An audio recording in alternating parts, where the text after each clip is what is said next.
breadth of Tobago. And this evening, we are in the Whim. Are you hearing me? Yeah, we're in Whim. As we are about to start our meeting, I'd like to call Mr. Forbes to bring God's blessings to our meeting this evening.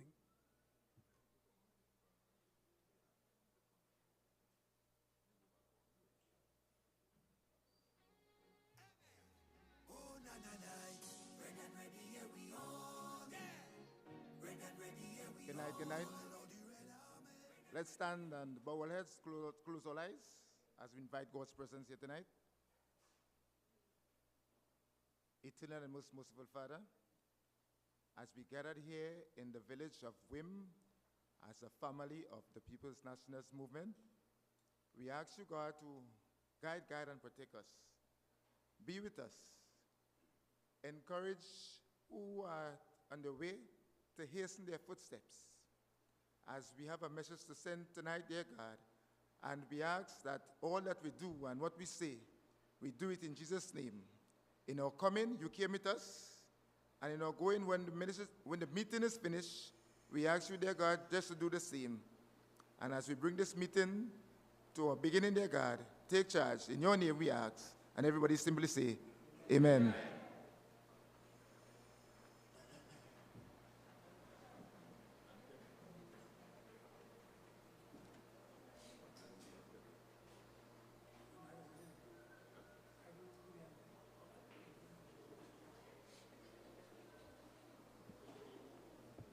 Right, PNM family, know some of our friends are walking at this time.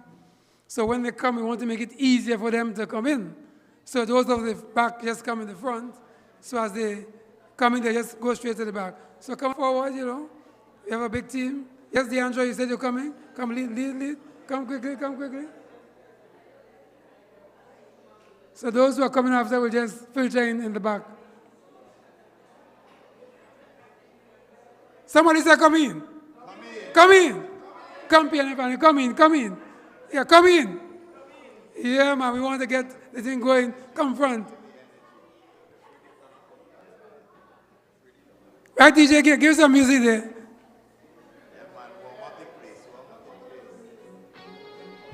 As you all come forward. Come front.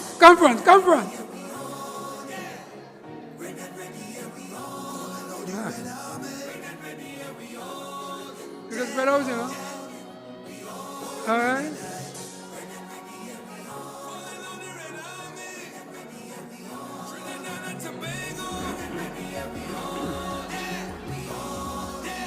Yes, man, make some noise, so it's a shampoo.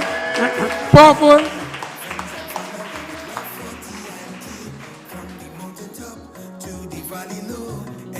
Right.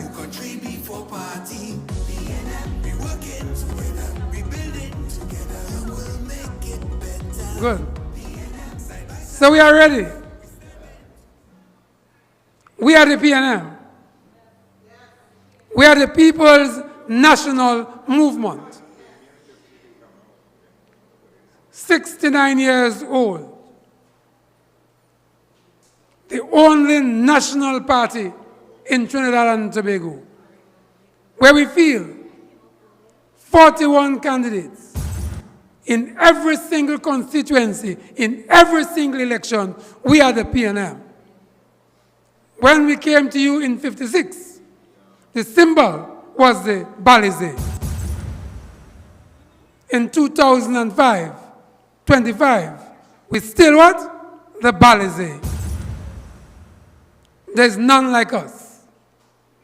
We're ready, and we are ready. We are ready and ready in the interests of all of us, of Trinidad and Tobago. This election is a very serious one.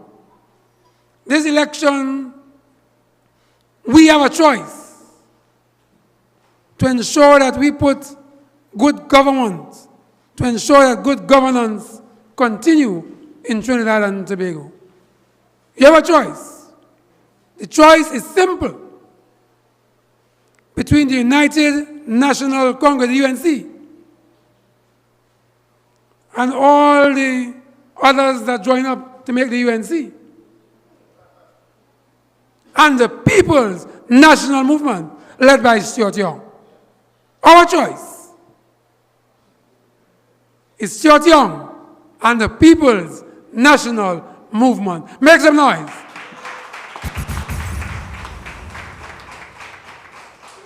We are proud to be PNM, proud to stand on any platform, because we know that the country that we live in was built by the People's National Movement. All the benefits you enjoy that people take for granted is because of the People's National Movement. And you know, one simple fact. I went to pay my light bill today. And when I was by the cashier, she looked at my bill and said, Mr. Paul, you know, if you reduce your consumption, you'll get 35% off your bill? I said, eh? She said, yes. Your consumption now is 900 and something. If it's 835, you're getting 35% off. So I call over, I say, children, make sure them lights off. I want my 35%.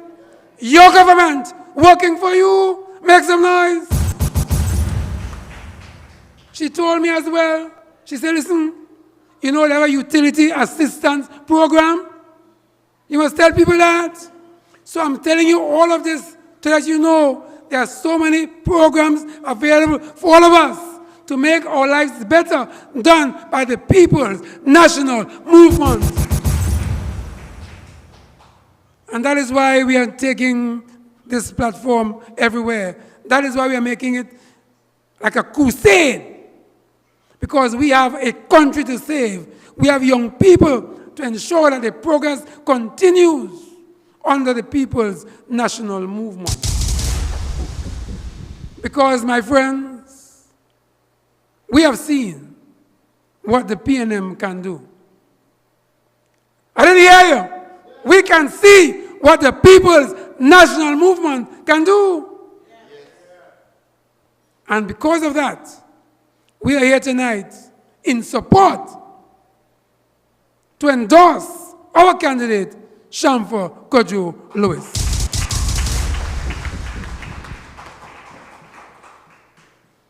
Now let me introduce the platform.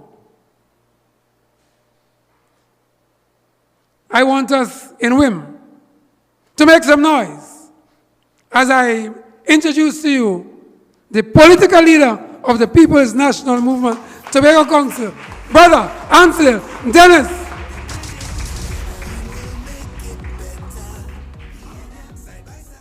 And of course, next to him is a charming, bright, brilliant, strong, dynamic representative, our standard bearer, Shamfor Kojo Lewis.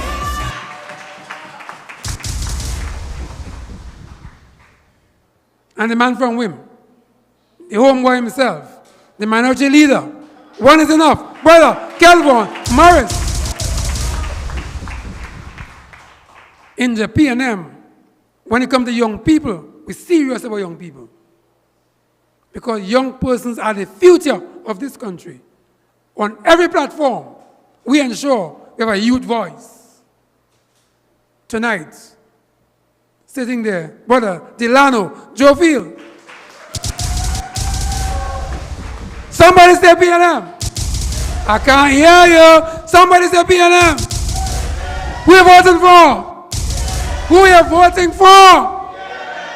My friends, in these elections, in Tobago East, Ayana Webster Roy. In Tobago West, Shamfor Kojo Lewis. And of course, when you vote, we ensure we have a Prime Minister by the name of Stuart Young and the People's National Movement. So I want to get the platform rolling this evening. We want to give you the facts. We want you to be informed so that you can spread the message, the People's National Movement message. No joke. We are serious about the business of Trinidad and Tobago.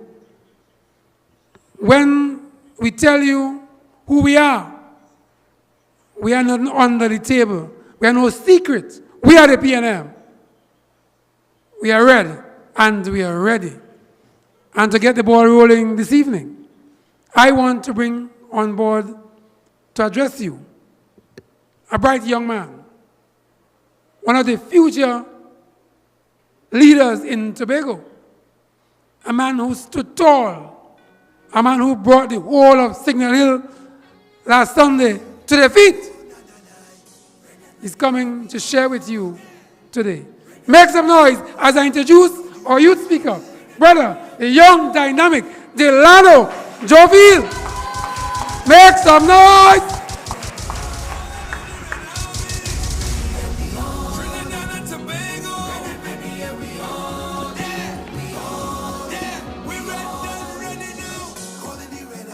Thank you, Chairman Paul. PNM Army, how you feeling? I ain't feeling that, man. How you feeling?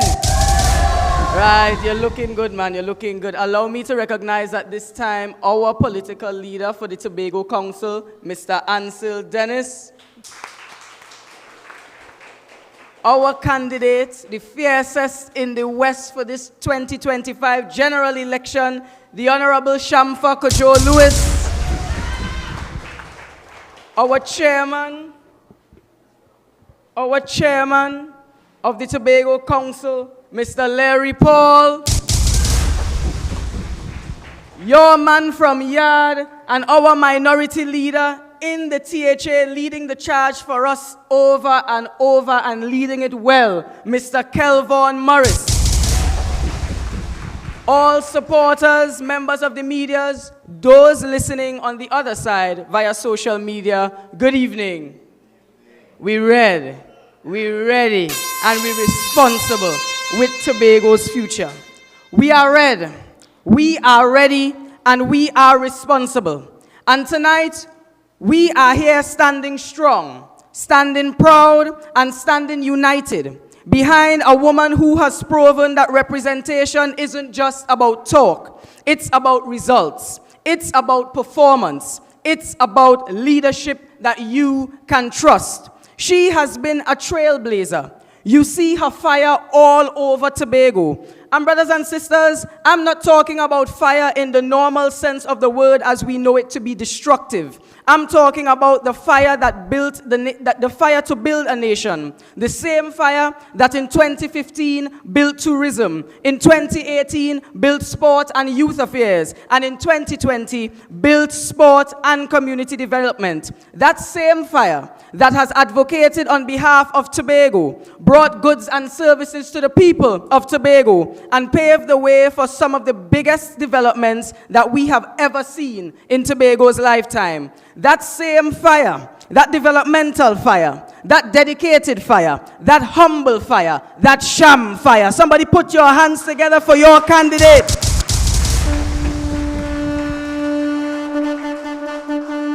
From the very start of her journey, Shamfa made history, becoming the youngest Tobagonian to be appointed to the Senate back in 2010. Since then, she has gone from strength to strength, serving in the House of Representatives since 2015, and taking up major roles of leadership in tourism, youth affairs, sports, and community development. But let me tell you something. Her resume is not just about titles. It's about tangible results. Because Shamfa isn't just in office. She's in service. Brothers and sisters, under her leadership, Tobago West received the $2.1 billion expansion of the A&R Robinson International Airport, a game changer for business, travel, tourism, and most importantly, youth opportunities. It opens doors for careers in aviation, hospitality, and entrepreneurship.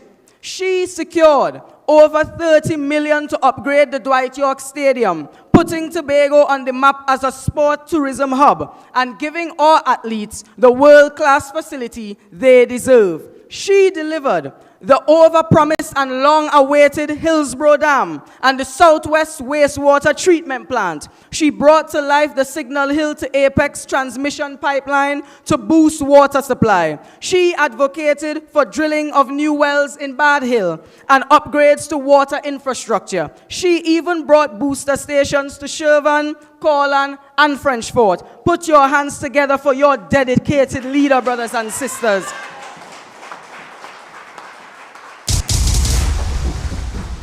But let me tell you something.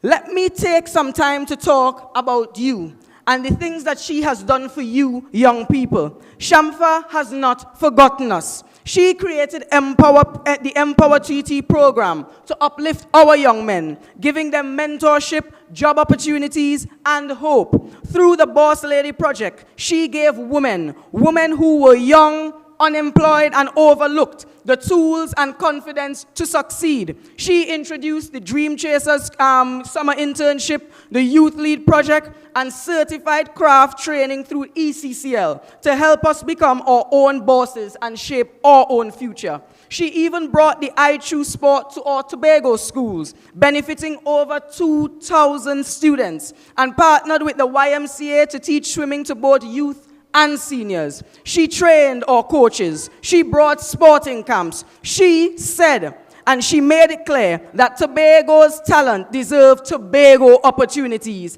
and she delivered. Whether you're a student, an athlete, an artist, a dreamer, Shamfa had something for you. Let's speak economics. We all can agree that young people need money in their pockets, not promises. And she has delivered entrepreneurship workshops and grants through NEDCO and the Ministry of Trade, concessions for young hoteliers and taxi drivers. She has also delivered support for Tobago businesses to buy new equipment and expand their operation. And let's not forget the Tobago Crab Farm project, giving new life to young farmers, the 40 Under 40 and LEAP program, which is used to prepare us young people for the world of work. She has been all in for Tobago West, brothers and sisters. None other can stand. She has gone on, tested, tried, and true. She is our candidate. You only get the best when it comes from the People's National Movement. And we have brought to you the best once again, Mrs. Shamfa Cudjoe Lewis. Somebody put your hands together for your MP that delivers. Now we speak to her compassionate leadership, a leadership style that this present TPP seems to know nothing about. During the pandemic, she was there, providing food cards, hampers, and support to over 4,000 families. And when the pressure of back to school came, she helped over 1,000 families with school supplies, textbooks, and uniforms. She secured over 25 million in home construction and refurbishment grants for people of Tobago West. She assisted constituents with employment, business support, home wiring, water tank relief, you name it. She can claim it, brothers and sisters. Now, my family, I want to make something very clear. Shamfa delivered all of these things because she is in the cabinet of the Republic of Trinidad and Tobago. She didn't have to beg. She didn't have to bargain. She had a seat at the table where the decisions are made.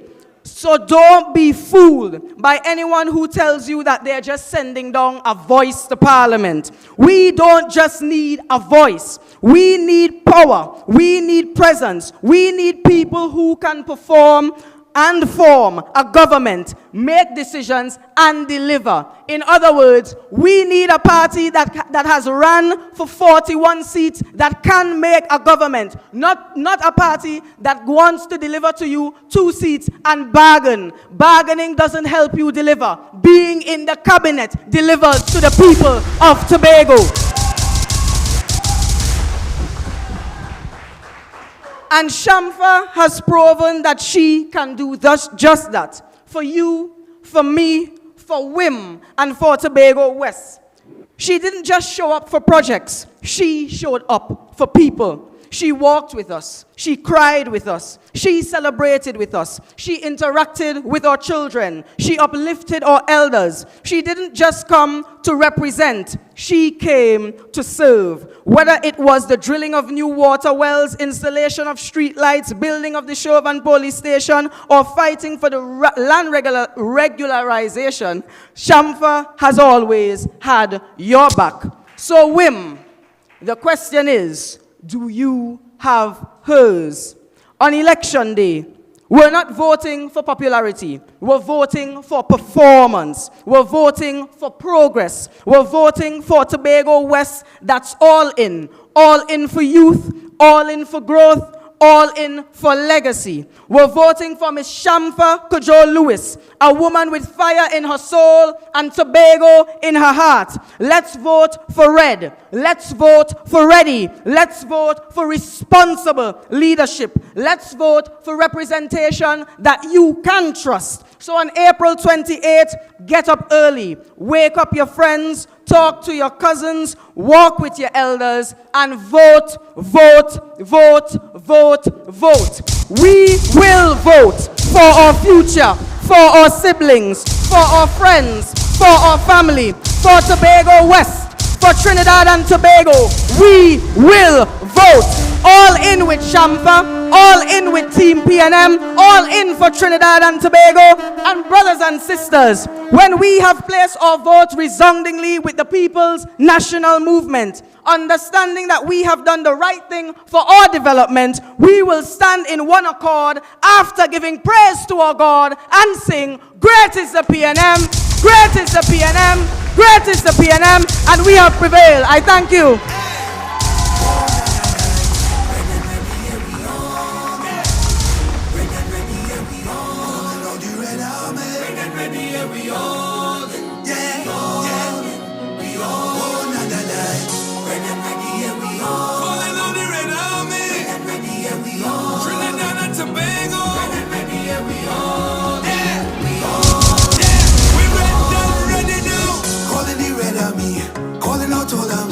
Friends and family with love for TNT. From the mountain top to the valley low, everywhere we go, country before party. PNM, we working together, we building together. Young will make it better. PNM, side by side together, we standing together for our nation. What a powerful endorsement. Whim, make some noise for the Delano Youth Power. And of course, we have chairs in the front. Yes, come right up. We're making room for you and we prepare for you. That's youth power for you, man. He said, Shamfa is not just about office. She's about service. And good representation is what we're about. And when you talk representation, you talk Shamfa Cudjoe Lewis.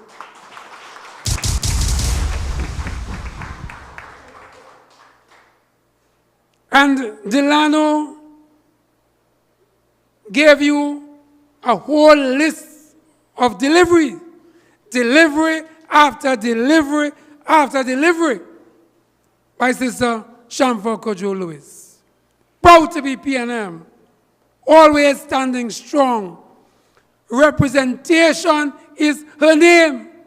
And that's why we are here, to give full endorsement to the continued service and what she has done over the years, and saying, listen, a job well done.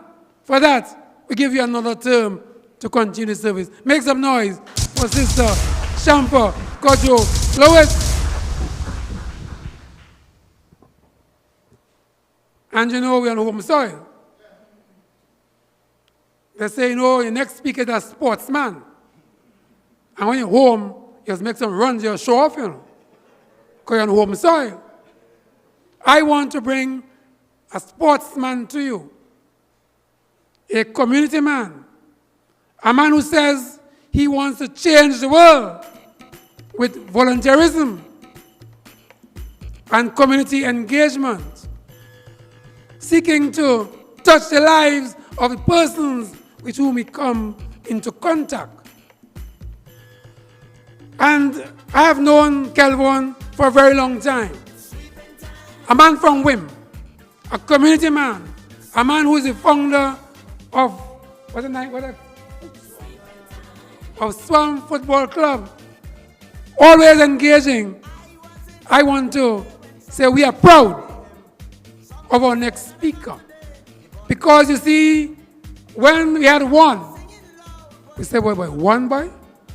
But when Kelvin got up, stood up, and one man holding the whole set of them to book, they're running, my friends. They said one is enough. We are proud of this next speaker, a man who has proven himself over and over again. We in the PNM, proud about our young people, putting them in the front, and they're showing off in the interest of the people of Trinidad and Tobago and Whim, Dar Spring and surroundings. Make some noise as I bring the next speaker to you. He goes by the name of Kelvin Morris. My friends, make some noise as I bring on the minority leader in the THA, your own brother, Kelvin Morris. Make some noise.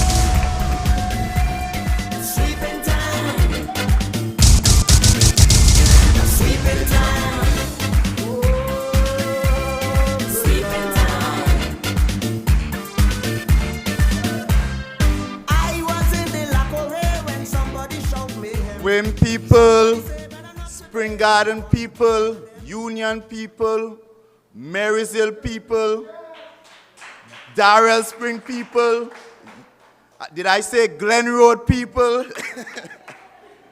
Idlewild, Montpelier, Pump Mill, the entire electoral district of Darrell Spring. Thank you for coming out. Good night, PNM people, PNM family, good night. How we feeling tonight? Ready to vote on the 28th of April? Ready to vote Shamfa Shaki Kujo Lewis in Tobago West? Ready to vote Ayana Webster Roy in Tobago East? Ready to vote PNM, PNM, PNM? Brothers and sisters, good night, and permit me to recognize our hard-working, diligent political leader, Tobago Council, Brother Ansel Dennis. Permit me here to recognize our young, strong, dynamic, intelligent, our hard-working action Shamfa, I call her, getting it done, Shamfa Ashaki Kujo Lewis. Of course, our chairman, Tobago Council, and chairman for tonight's meeting, Brother Larry Paul, members of the executive of the Tobago Council, and this young man to whom I would recognize, you know, is a young man in whom I am personally very proud. And, you know, every time I hear Delano speak, you know, it really strengthens my conviction in the investment of the People's National Movement in our young people. And tonight, from where I sit, I want us to recognize that delivery, that speech by young Delano Jofield. Because you see, it is only on a PNM platform you would find young people of the quality of young Delano Jofield. Young people who understand that the investment of the PNM through programs such as GATE, HYPE, MILAT is not to be taken for granted. Because it was just today I saw a conversation happening on social media.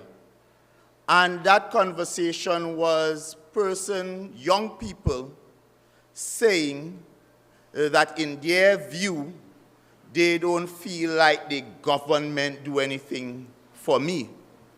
And therefore, I saw a response. And it is only when I saw the response that listed over 40 youth-focused programs delivered by this People's National Movement. There I became so happy that in this People's National Movement, we have a government that is focused on delivering for young people throughout Trinidad and Tobago. And we are talking about programs such as the 40 under 40, right here in the electoral district of Darrell Spring Whim. Through working with our MP, we were able to recommend persons to be part of that program. And as I go through this presentation, I want to pause for a second to recognize and thank our Member of Parliament for Tobago West, MP Shamfa Cudjoe-Lewis, for her support and the work that she has placed within this electoral district of Darrell Spring Whim. MP, from the bottom of my heart, I want to thank you, thank you, thank you. Because while we say one is enough, the truth is we are a team in the People's National Movement. And therefore, a lot of what I have been able to deliver to you has been through the diligent collaboration and support of our Member of Parliament for Tobago West. That Sports and Family Day that we look forward to every year, it is because our MP support through her ministry with financial assistance, ensuring that we can fund that activity, bringing together families throughout the electoral district of Darrell Spring Whim to have a day where we can congregate in and have that kind of camaraderie and bring families together, because we know how fast-paced life can get. And therefore, that Sports and Family Day, powered by our Member of Parliament for Tobago West, is one of those occasions that help for family empowerment and family togetherness. And therefore, through her representation, we are able to have those kind of activities. That Children Christmas extravaganza, where we treat over 500 children, is another activity ably supported by our Member for Parliament for Tobago West, Shamfa Ashaki Cudjoe-Lewis. And brothers and sisters, I can speak about a number of collaborations right in Bad Hill. That power plant that is ensuring that we have a reliable supply of water. That is through the action of our Member of Parliament diligently working for you, the people of Tobago West, for you, the people of Bad Hill, Whim and environs, ensuring we have a reliable source of water. And it doesn't stop there. I would tell you about that facility in Whim. Started because in Whim we had challenges with crime and violence. And we had a then area representative, Mrs. Claudia Groom-Duke, recognizing that social intervention and sport is a viable way to engage young people and keep them out of trouble. And therefore, that youth facility, sport and youth facility, was envisioned. And yes, it took some time. Delayed, not denied. Because you see, oftentimes, when things are delayed, you get an opportunity to do it better, to do it bigger. And today, I can say, thanks to the foresight, the vision of the People's National Movement and our Member of Parliament being part of a cabinet that runs this organization called UDICOT, today, once and for all, the people of Whim and environs have a sporting facility that is second to none throughout Tobago, the Whim Sports Facility. And I look forward to working with MP Cudjoe when you put her back as the next member of parliament for Tobago West to ensure that we have the kind of community activities, the training activities, the sporting activities that can fully put that facility to use. Because you know, Whim is a village blessed with a lot of sporting talent. Whim and environs is a village that you can find young men, whether it be cricket, football, basketball, netball, and you know, a lot of people speak to me in amazement because some people, when they passed through before that facility was developed, said to me, how could a village where I don't see a field, I don't see any kind of recreational facility produce such exceptional talent? And therefore, this facility now provides us with the platform and the wherewithal to ensure that our young boys and girls now have somewhere to develop and hone their skills to become their best selves. And MP, as we go forward, I know there's one thing with that facility that Mr. Brian Brown would have put forward as a plan, where he wants to introduce the first indoor cricketing net facility where young men can play and train even if there's rain at the downstairs of that facility. And I'm sure with the collaboration again of the Member of Parliament as she returns, and when we return as a government in the THA, we will ensure that that facility gets that indoor training so that the young cricketers, the Joshua James and the Orlando James and those kind of talent that resides in this area, this catchment area of Whim and environments, will have that kind of avenue to train. But brothers and sisters, as I speak to you tonight, and as young Delano would have reminded you of all the things that our Member of Parliament would have delivered on behalf of the people of Tobago, I want to talk to you a little bit more about what this election is all about. You see, if you listen to the conversations happening in various spaces, you would think for some that this election is about the THA and replacing the THA. No, this election is about electing representatives who will be part of a cabinet and a government and representing your prime minister and your government that will take control of the management of the affairs of Trinidad and Tobago. Therefore, some of the issues that these persons are trying to put into the mix are in fact misplaced. This election, the central most important question in my mind is who are the representatives? Who is the government? Who is the party you can trust to be responsible with the governance of this country, Trinidad and Tobago, in a time where there's global turmoil, global unrest, and geopolitics that is taking place that can really affect our lives if you don't have the right people leading your affairs.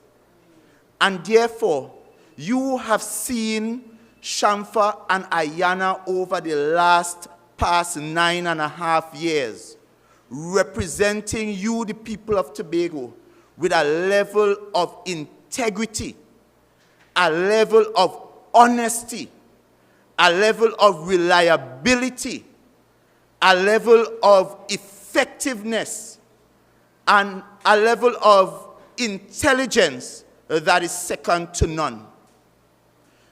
Between Shamfa and Ayana and what they have been able to deliver for the people of Tobago, in my time, Shamfa and Ayana would have been part of a government that have delivered unprecedented delivery to the people of Tobago. No other administration, whether it be PNM, whether it be TOP, part of a people's partnership, have never delivered like Iron and Shamfa have delivered for the people of Tobago. And I want you to think about it. Even when there were issues, many crises that would have come up, many issues that would have plagued us, Shamfa and Ayana always found a way to deliver. So you would remember when there was the issue with the sea bridge, and people were pretending that they had the solution. It was Shamfa and Ayana sitting in a cabinet with a Tobago-born prime minister who took the decisive action that we will no longer just lease some ferry, paying millions and millions that we would never own, but they went to the government of Australia and ensured that they were able to negotiate on behalf of the people of Tobago to get not one, but 2 world-class, first-class, brand-new ferries, so that now we can have that kind of inter-island connectivity via the sea bridge that is reliable and sustainable, second to none throughout the Caribbean. And I want you all to jog your memory. Even while Shamfa Ayana and your Tobago-born Prime Minister was fighting to bring those fast ferries, I want you to remember who was there busy fighting, writing to the opposition in Australia, telling them that arrangement was corrupt and trying to deny you, the people of Tobago, those fast ferries. It was the UNC, ably supported by the TPP, as we would have heard in the audio gate, that was fighting against you, the people of Tobago. And then again, as we talk about who you can trust, we had 2 bills that you, the people of Tobago, came together. We discussed it over and over, years upon years, and then came to a unified position as to what we want for Tobago as autonomy.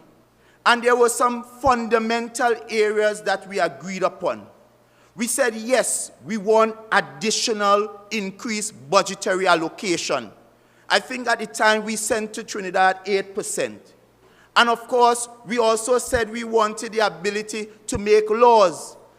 That was included. That bill was sent to the cabinet. Your PNM Tobago Prime Minister received it as is. He then forwarded it to the Parliament, not changing a line, a comma, or a full stop. The Parliament then forwarded it to a Joint Select Committee. The Joint Select Committee deliberated, brought in experts, they looked at it, they then came back to us, we consulted, and we had back and forth, and there was a position that was taken to Parliament. That debate continued, went over for a year or so. When that debate was stopped at the position, I think they had reached the position where to go into a vote. It was halted for about 3.5 years. And your Tobago People's Party administration during that period did absolutely no work, did not consult with you, did not have the conversations, never brought even a motion to the Assembly Legislature for us to discuss this issue of autonomy, left it as is. And you know what they did on the day when those bills went to Parliament to vote? After having not done anything for that 3.5 years, your Chief Secretary, without consulting anybody else, any Tobagonian, decided on his own to tell his UNC friends, do not support. And hear what he told them not to support. 6.8% guaranteed for you, the people of Tobago. That's 6.8% of any budgetary allocation over 50 billion or so equates to about an additional $1.5 billion.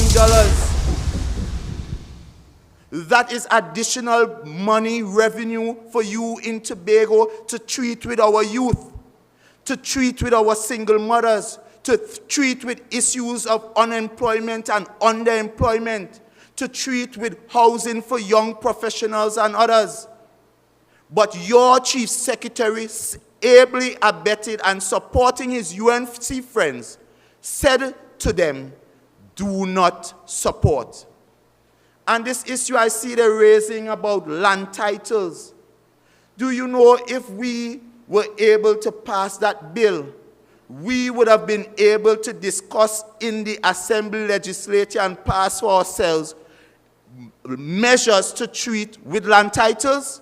But your chief secretary said do not support the Assembly legislature's ability to make its own laws.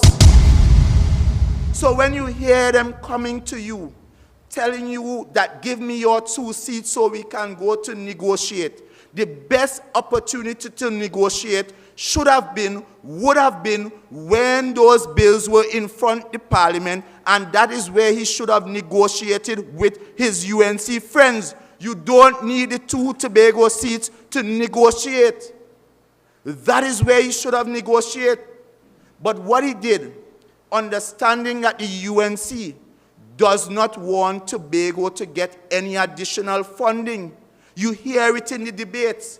When the members from Chaguanas West and the member from St. Augustine gets up, they start to say, why is Tobago getting all this money? We are larger in numbers than the people in Tobago. They say Central have more people than Tobago. So why is Tobago getting 2.5 billion and we only getting 300 million?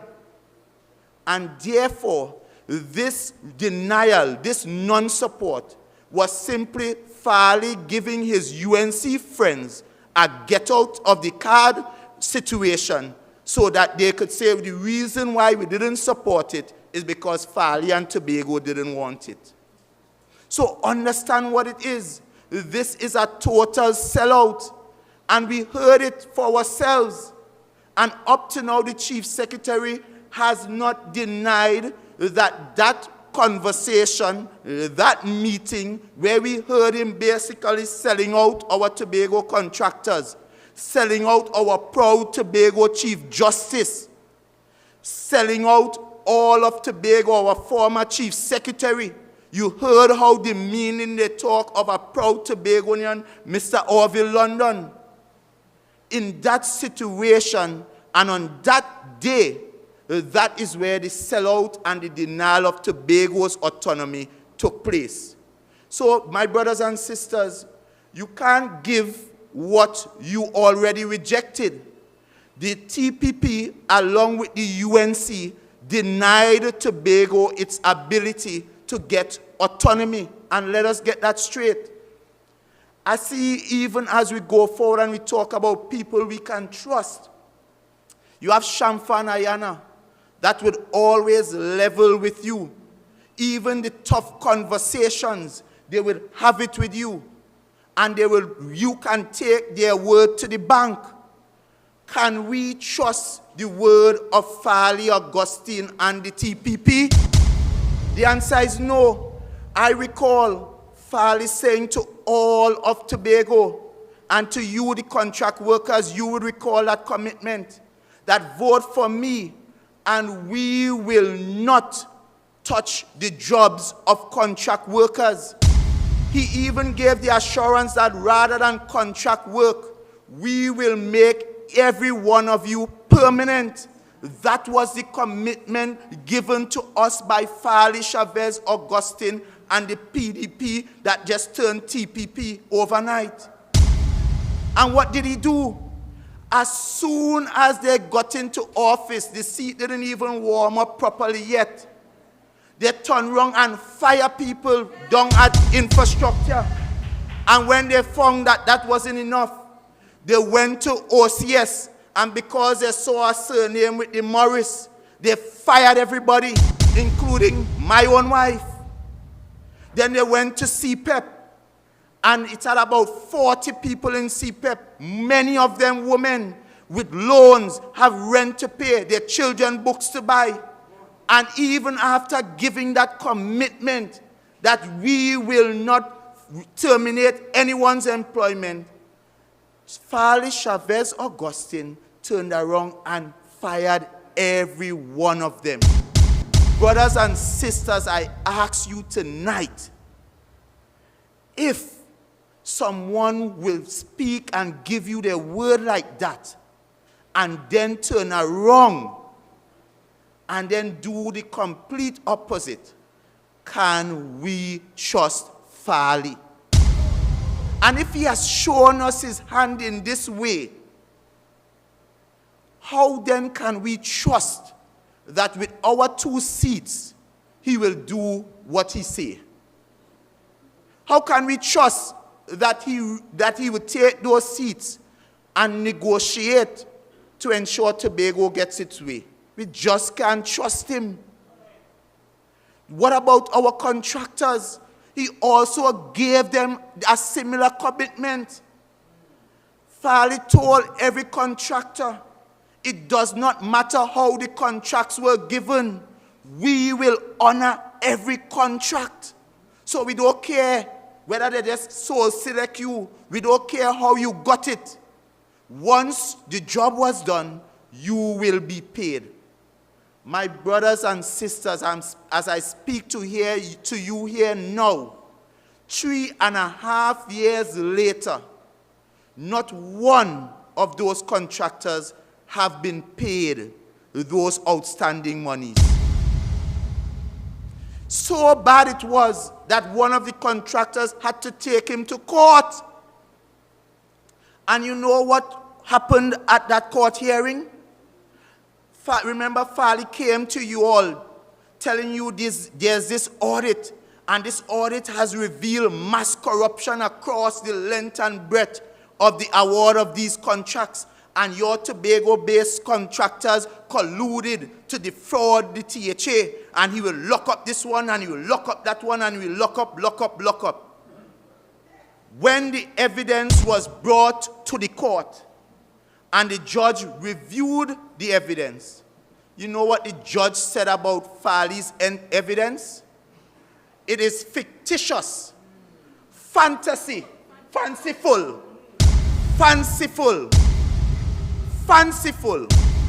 Farley. That is who you have as a chief secretary. A lot of fanciful, fantasy kind of arrangements. And we would even go into some of the promises. You remember some of the... No, and this is just but one. Think about the zip line. You all remember when he was waving the envelope up and down. In fact, that was one of the major issues upon which he rode into office. And remember, he promised that persons would be locked up because he had the evidence in this brown envelope that he never showed anybody. He just had the envelope waving it. Probably didn't even have a thing inside it. When that evidence again was presented to court, you know what the court said about your chief secretary and the evidence? Again, fanciful. Fantasy Farley.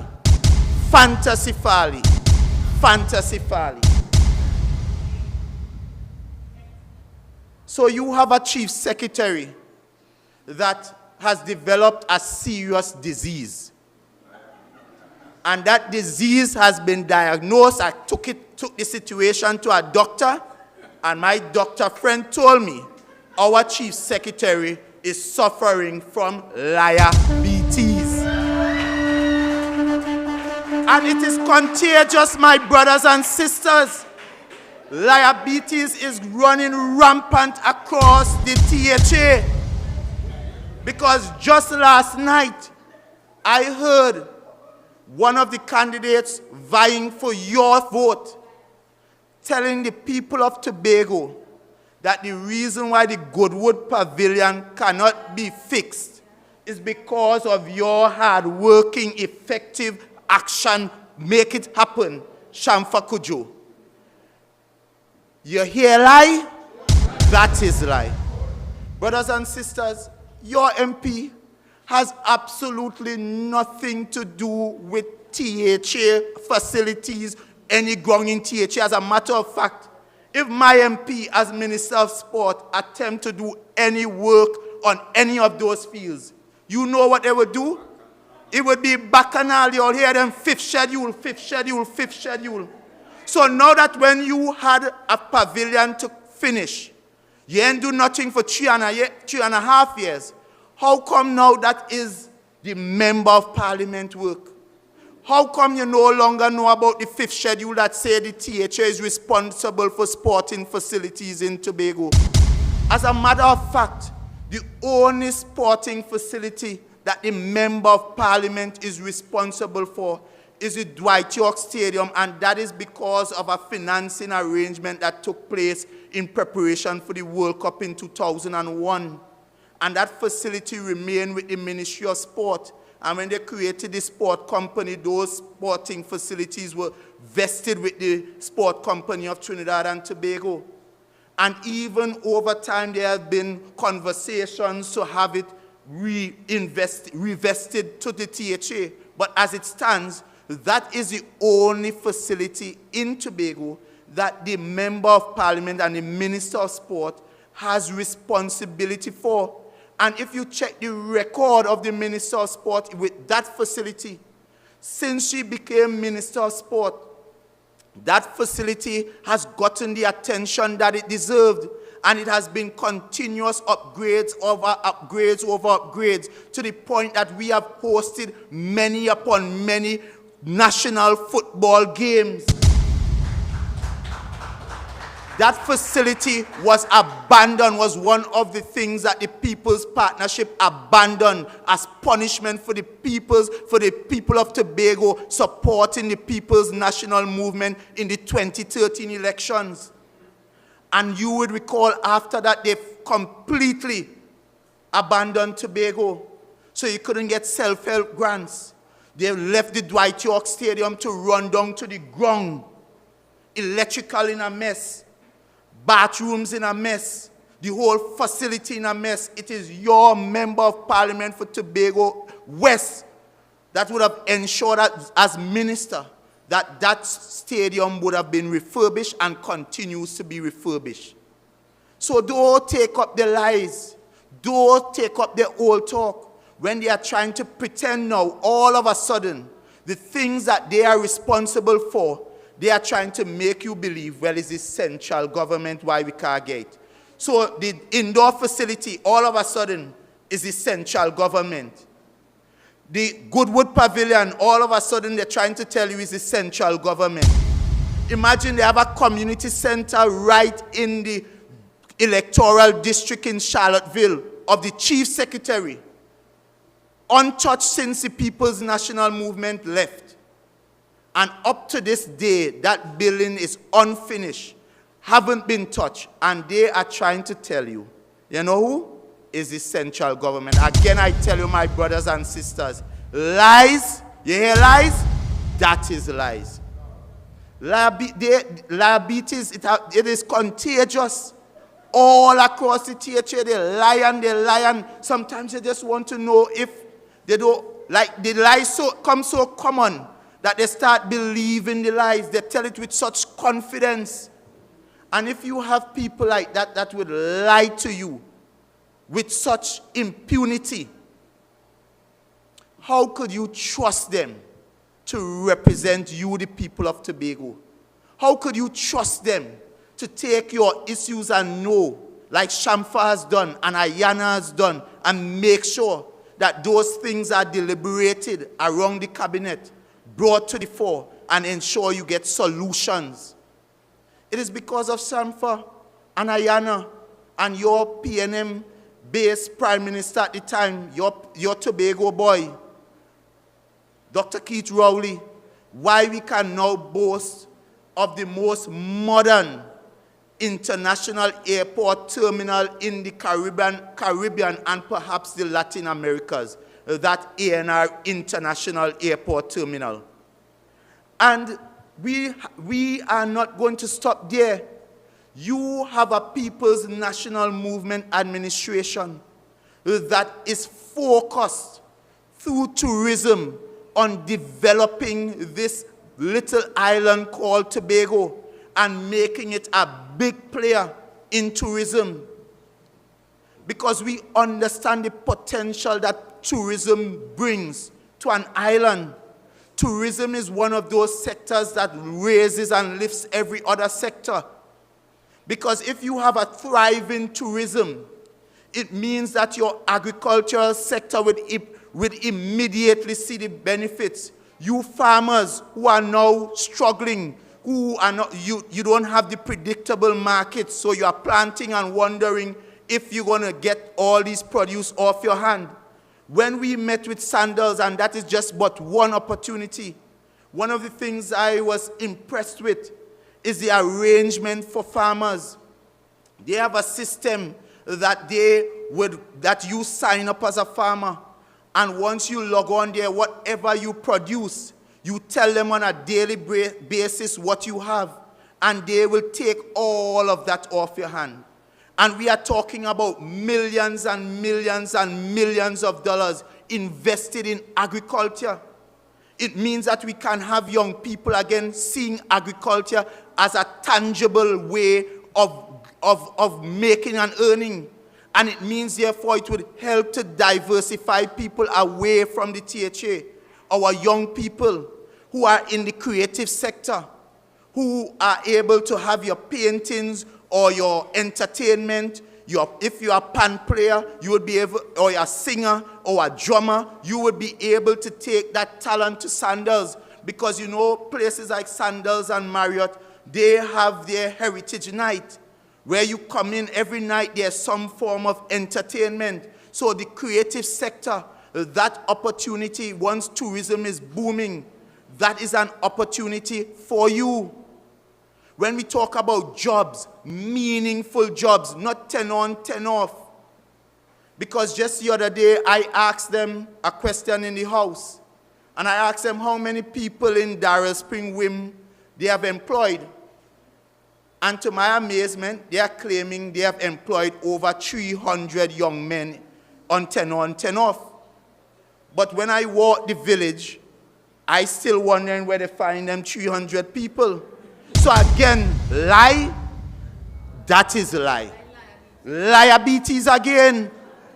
So even when they give us, when we ask them questions and they give us answers, we just have to go now and do FYs to match it, because you just can't trust their word. Just imagine recently, we asked a simple question to the Secretary of Tourism. Very simple question. We asked her about this Rhythm and Soul event. And you recognize we heard that the headliner, unfortunately, for some reason, cannot come to Tobago in April, but he will be in Miami in May. No problem. But we asked her simply, you know, how much money are you spending on this thing, and how much money the THA is spending? Initially, she told us 9.5 million or so. But she made a point to say to me that, well, this is a private-public partnership. Right? So they have this private promoter working with them. So Councillor Daniel Benoit asked her, so what is the name? Who is this private promoter, and how this situation happened? Was it because they like to talk about procurement process? Because when you talk about hotels, they're always trying to tell you, well, you need to go and tender. So we asked, so did you tender out this to get this private promoter so that even a Tobagonian who perhaps may have been interested could have come on board? No tender. But yet they partnered with a company that is not even properly registered. But it gets worse. The secretary said they had a private partner, but in a press conference, the CEO is saying to the media, there was never any private promoter. You hear lie? Who really lie? Who lie? But I believe, based on their records and based on the fact that the secretary is very close to the chief secretary, who is suffering from diabetes, I more believe is the secretary is telling that lie. But brothers and sisters, I share this to show you that we have an administration that are paternal liars. They will lie to you about any and everything. You remember when we first heard AudioGate?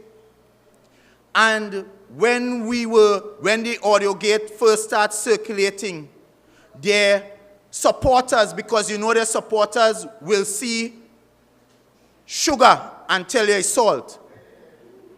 They spin anything. And they started to say AI. Some of them don't even know what AI means. But they started telling you AI. And it took us 21 days, thanks to the late Hochoy Charles, who found a way to give the chief secretary a get out of jail card. And when he got that opportunity to make those excuses, he came to us and he confirmed that those audio recordings were actually real. And it was him having those very criminal conversations with his accomplice, the Secretary of Education, about how they would use your money, the very limited money, to hire people simply to come and basically go on social media and spread propaganda. So why you, the young person who have your 8-1s and well qualified, can't get a job, they are finding ways to onboard persons to simply sit on social media and cuss the PNM and try to spin their lies and their lies and their lies. And it continues because we have produced evidence where in the various divisions, you have people earning. In fact, in that division that they closed down, Office of Deputy Chief Secretary, there was one person with only 2 CXC subjects earning $15,000 a month. And you who have your fancy degree, your masters, can't even get a work. And you will recall there's an assistant secretary who was a henchwoman going wrong and fired youth Tobagonians left, right, and center. They gave her the job to go in every division and look for names, surnames that look like PNM, song like PNM, and it was fire and fire. If your contract coming up for renewal, she ensuring that they hold back your file, and you have to be there sweating nervously, wondering if they would renew your contract. And now you can't even talk loud, you can't even condemn, you can't criticize, because you don't know if your job will be on the line.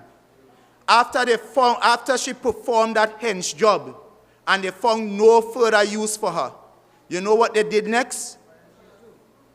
Yes, they replaced her. But she came back, and they brought her back. Remember the chief secretary made a comment about seniors and they should go home and what they should do? You all remember that? But for some reason, this senior came back, this senior citizen came back, and they are paying her over $28,000 a month. And I saw her in the nomination day, and I'm wondering if she sent in sick leave. Because for $28,000 a month, how could you be out dancing and prancing, campaigning, and we are young people who can't even get a walk? And fellow Tobagonians, we have an administration that has failed. And I don't know where else in the world, if you have people that have failed so badly, that you will give them a promotion. Because you see, representation at the central government level is not easy. And I'm sure a member of parliament will come and she will be able to attest to that. There are certain characteristics you must have. One, you have to be able to articulate. Because when you go into the parliament, you hear they're talking about they'll go down and fight for you and fight for you. You cannot just go and be rah, rah, rah, rah, rah, rah. You have to be able to debate. So you have to have your points well put together. You have to stay within the confines of the standing order. You have to be able to be a good researcher. You have to be able to develop your points. And therefore, you can't take anybody who could barely speak to you, in much less to go down to parliament where can't read no speech. And I reminded my friend, my very good friend, because I saw him in the last debate coming with his papers and going to read. And I said, brother, you know when you're going to if you're vying to go in the parliament, you know after your first speech, you can't come with them papers here to read again. I have sat there and I know my partner has never spoken off the top of his head. And that is something you see your members of parliament all the time, the fiery chamfer. Nobody lives here. You think Nazi could do that? But brothers and sisters, so it is serious business. So you have to have certain acumen, certain qualification, because you have to speak on a wide range of things, from energy to sports to social services to crime. You have to have a certain level of capacity. And let us be honest with ourselves, brothers and sisters. For the THA election, we were so focused on voting for change that we didn't even take the time to assess those who came before us. We didn't look at their capacity to manage. And that is why even now in the THA, we have serious management issues. We have people who do not have the ability to manage and oversee a division. And that is why even in the division of community development and sport, I want you to take a drive throughout Tobago. I want you to go up in the east, start up in Charlottesville, and I want you to come down. Go and check, go around 7 p.m. and see how many lit playing fields we have at this time. After the PNM would have invested and installed lights on almost every playing field throughout Tobago to ensure that persons who come home from work late can recreate. Go and check now and see how many of those playing fields are lit. And even worse, drive through the day and see how many of those playing fields are in any condition that persons can even play. Just last night we were up at Glamorgan and a young man is saying to me, you can't talk to them people in sports. The playing field by Richmond, I played football there. We used to have TFA games there. Now all that you could have there is sheep and goat because the grass so high. So you can't even manage your own division. But it's Tobago affairs you want to take to the Parliament of Tobago. Mind Tobago business first.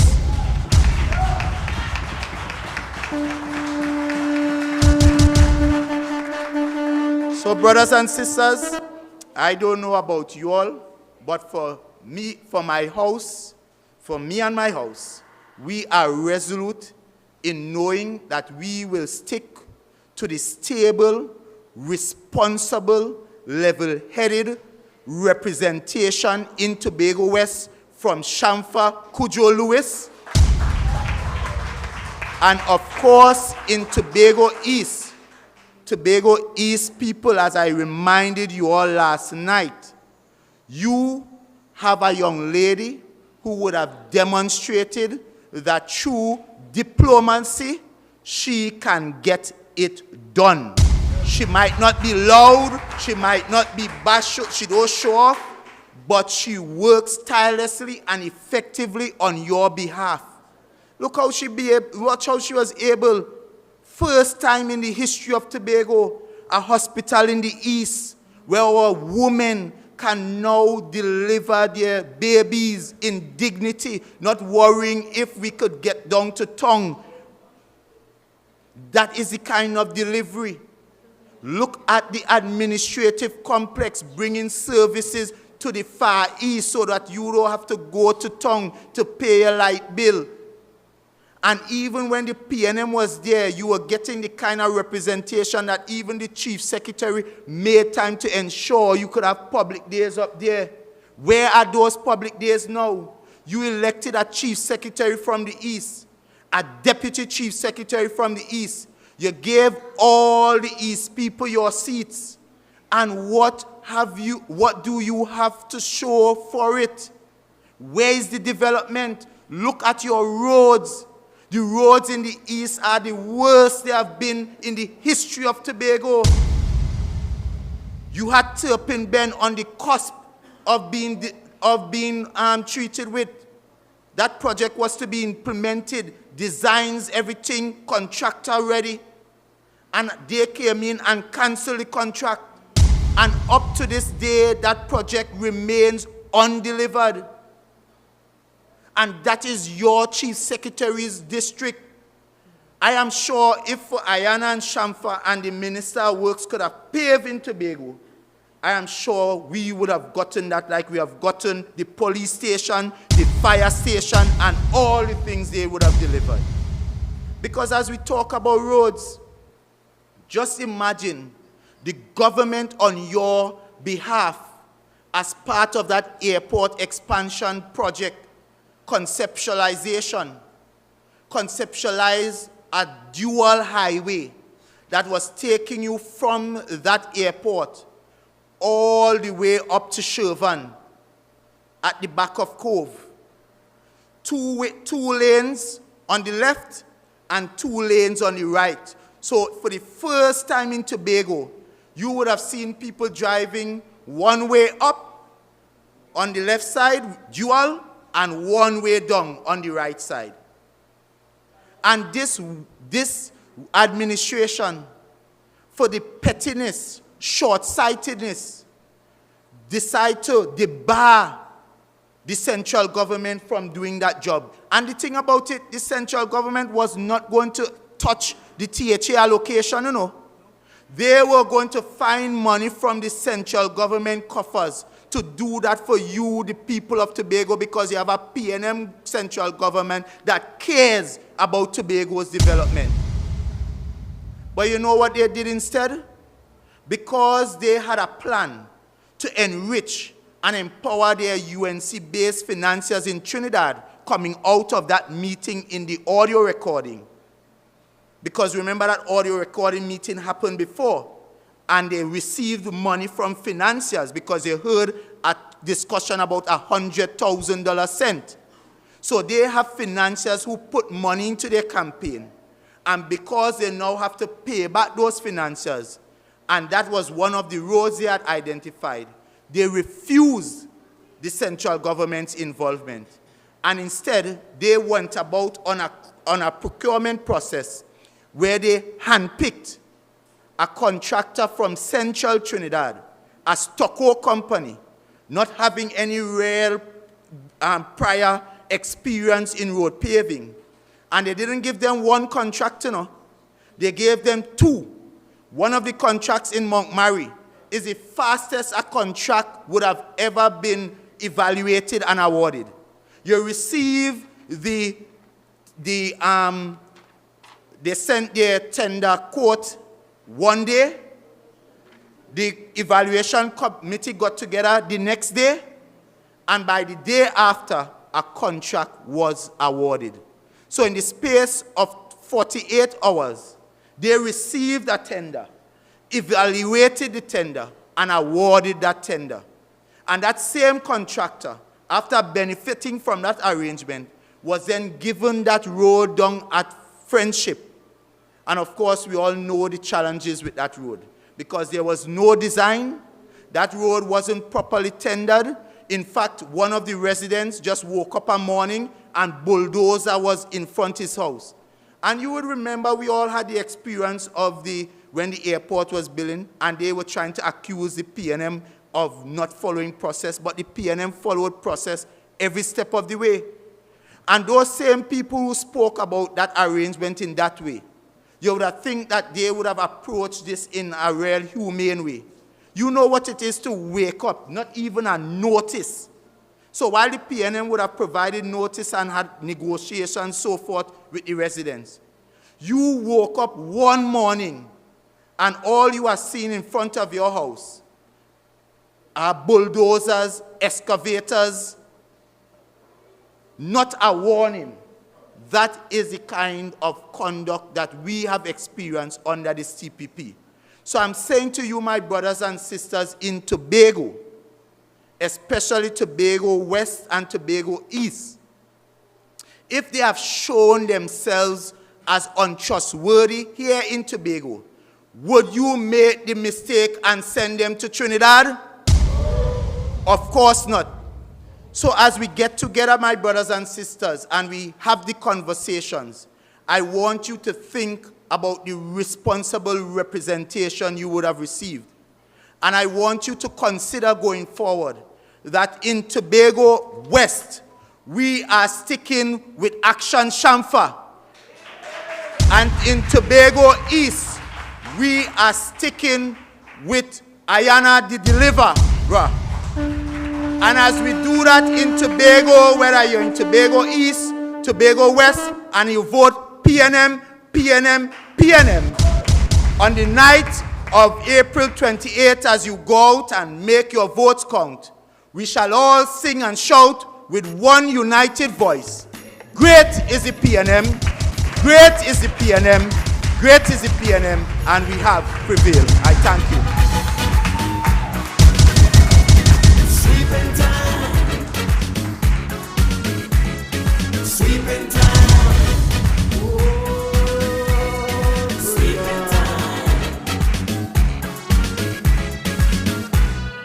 I was in the Lakore when somebody showed me him. Somebody said, better not today, the boss could take care of them. And in this crowd was singing loud, going to the convention. When we walk in big screen and ting, oh Lord, what a session. In the hand was a plan and he started to jam. He hit them bam bam bam. Somebody say you got to like the man, he had a touch of Eric William, huh? Hallelujah. We ain't making no total mistake. Hallelujah. What the opposition get, they will take. Hallelujah.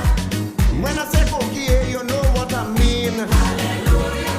Get all your broom, we sweeping this country clean. Hallelujah. We can't fail. Make some noise. Who you voting for? Who you voting for? Somebody say more fire. I didn't hear you. More fire. I didn't hear you. More fire. Well, when you hear that, you know who coming next, eh? Ah, yes. My friend, the man was at home. Brother Kelvin Morris making all of us proud. Facts after facts after facts. Only on a PNM platform. And my friend, we are proud of you, Brother Kelvin Morris. Because you see, Kelvin told us before I introduce the next speaker that there are those on the other side who are trying to sell us out. That must not go unnoticed. Because you see, when I tell you we are the PNM, we are the PNM. We are Team PNM. When I tell you Shamfa Kojo Lewis in the West, it's Shamfa. When I say Ayana in the East, it's Ayana. When we say Stuart Young in Trinidad, it's Stuart Young. But there are those on the other side saying we are alone, and then secretly saying, keep this relationship under the table. No, my friends, we are above board, nothing under the table. We are the PNM, 69 years strong. We are proud PNM. we're large and we're in charge because we are doing it in the interest of Trinidad and Tobago. Every single constituency, 41 PNM. Every single election, PNM. Every single one. And we are proud. Nothing under the table. You see a man in the crowd is proud because he knows Brother Lewis. Make some noise.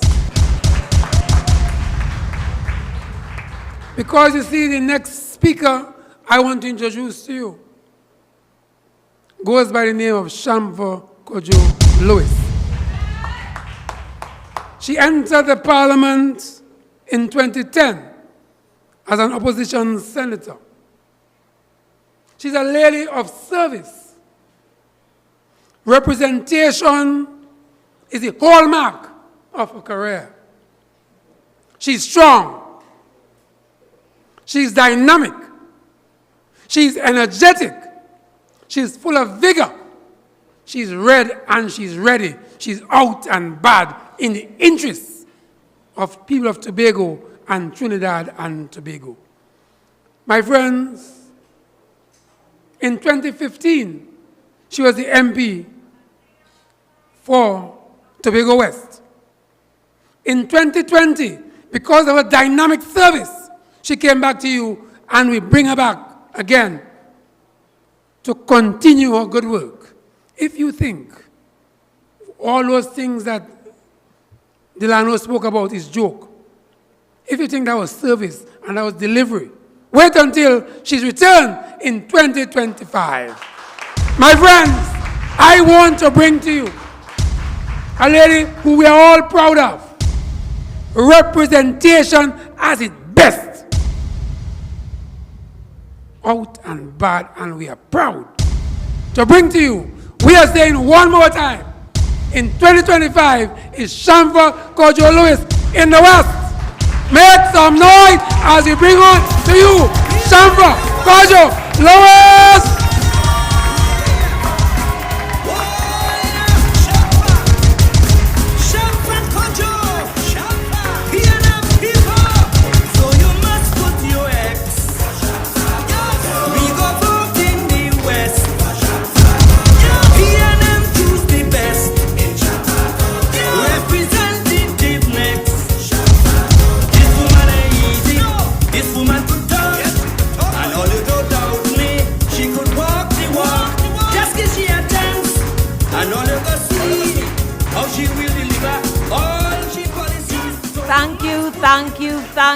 Thank you. Brothers and sisters, it is beautiful to be here. Look at you in your red on a Friday night. Nowhere else we'd rather be than right here, minding our business, minding our country's business, securing Tobago's future, looking out for our children, brothers and sisters. We are good people in a good spirit, minding our business. What a beauty it is. I want to recognize the members of the head table, our Tobago political leader, Mr. Ansel Dennis, our chairman here in Tobago, Mr. Larry Paul, our hard-working minority leader, Mr. Kelvon Morris, and our youth speaker, in whom I'm so very well pleased, Mr. Delano Jofield. PNM people, 17 more days to go. I need you to stay the course. Stay the course. We are in a very, very serious time, and there are all sorts of distraction, all kind of promises, people bringing all sorts and offering you all sorts. But we are the People's National Movement. We've been here before, and we stand ready to stay. What is it my mother to say? Hold the fort. We stand ready to hold the fort, not for ourselves, but more so for the little children. We have serious business ahead. But we will stay focused. We will remain fearless. We will come forward and we will vote. We will vote. I want you to pay attention to the campaign that is taking place right now, using certain people from certain areas with a certain look to try to encourage you to stay home and don't make your way to the polls. Brothers and sisters, be careful. This is the 2010 Do So campaign happening again. This is Cambridge Analytica happening to you again, where they're using psychology to make you feel like there is nothing worth standing up for, nothing worth fighting for, nothing worth protecting. Just take a $40,000 and tell them yellow is the code and mislead each other whilst you sell away and gamble away your children's future. We have worked too hard and invested too much and developed too much over the years to sit here and just squander away our future to Kamala Persad-Bissessar and her minions, whether they're in yellow, orange, or blue, light blue or dark blue. You have to mind your business, brothers and sisters. So we will stay focused. We will remain fearless because there's some scare tactics there too. You're afraid to comment on social media. You're afraid to call them out because they would go to the ends of the earth to try to make you quiet. Yes, they are petty. They are telling people they can't post, they shouldn't like this, they shouldn't like that. Stifling you, muzzling you. They are wicked. They are busy on the other side calling people wicked. They are wicked to their own people. So we have to mind our business. We're big and we have sense. We will stay focused. We will remain fearless. We will come forward and we will vote. Brothers and sisters, it's been an interesting week for me as a candidate, as we walk from community to community, engaging our base, talking to our people, interacting with Tobagonians. And I hit a rough patch sometime this week, but the rough patch, what was meant for evil turned out to be good. And I wondered if to share the story with you, but I decided that I will. So I made my way to a certain community, and I met a group of road boys. And the plan was to try to run me away or to scare us away, because the youngsters said they had been asking for jobs and they were promised 10 on, 10 off, and they didn't get it, so they don't want no political party to come up there. So they're running anybody who come up there. And interestingly, and let me tell you how this thing was planned and properly orchestrated, because when I got on the scene, there were 2 express reporters on site, rolling the cameras, recording, getting ready to watch these youngsters run me away. And there was a young lady on live telling the ballin, we ain't had no work, and we hungry. And with the intention of running me away. So we engaged them. But I noticed that there was one, he was the tallest among them, and he kept on a pair of dark shades. And I kept watching him. The others are getting rowdy, but as I got closer to him, he just got quiet, and he's just watching me. I say, okay, this must be the boss. And so the others carrying on, and we interacting with them, and I started to get a little worked up because I'm like, what is this? Because here is the express on the side, rolling. And as I turned to walk away, he said, you don't recognize me? You know who I am?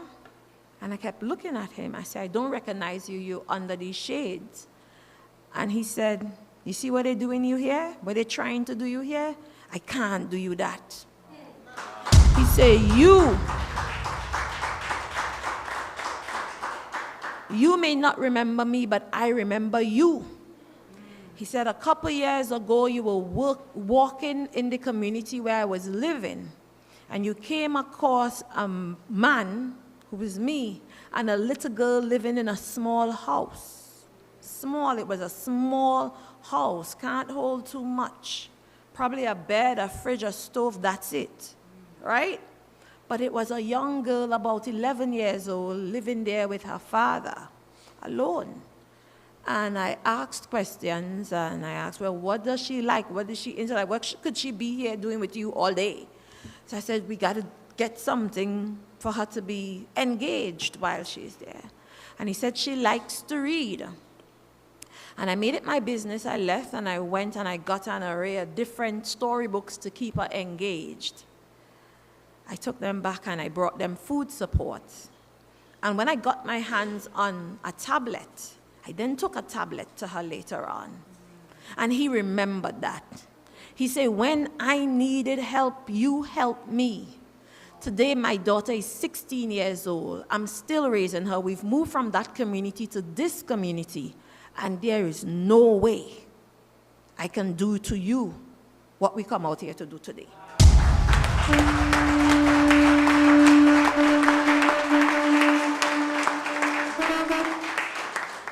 And I walk away, vexed with my people who carry me there in the first place, because I say, hey, Wally, let me walk into here.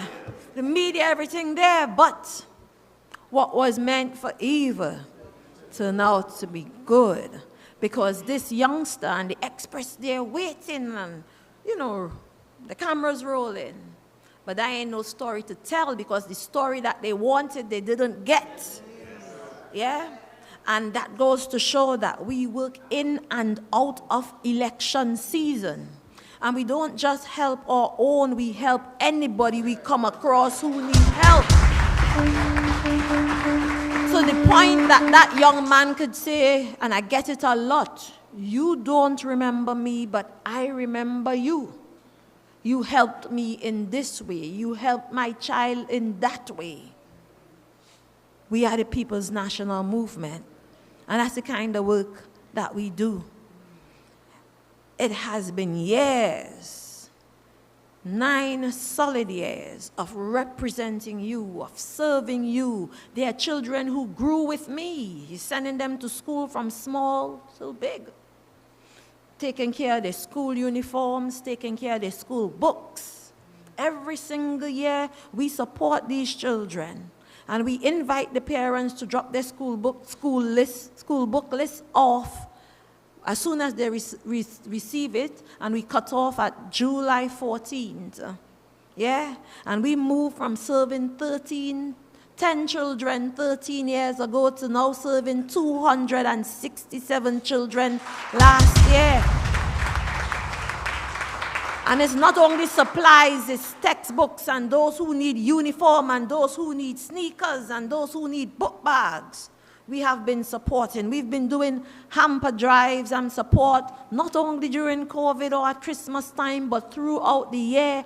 Every single month, you're going through your month, you hit a rough patch, you think you need a hamper, you could reach out, and we can say we can get to you in 2 weeks. 2 weeks, because oftentimes you don't have it right away. But we help. It takes nothing from us to help, because that's what we're there for. And the list goes on, from public days to roving public days to walking the constituency through the years, in and out of election. So when I meet up on people and they say, or they send somebody to me, they say, go by she. She does help people in and out of election. So that speaks to the service. That speaks to delivery. That speaks to representation in and out of election season. So in this season, I want to tell all and sundry, all that you mean for evil will turn over for good. And I will continue to get beauty for ashes and strength for tears. I am an overcomer. Because when we work with heart. I tell people it's hard work, but it's also heart work. and I wouldn't have it any other way.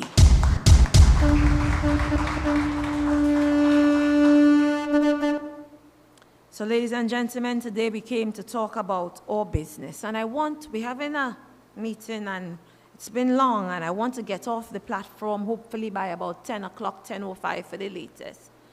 I want to tell you about my walk in Felicity Heights today.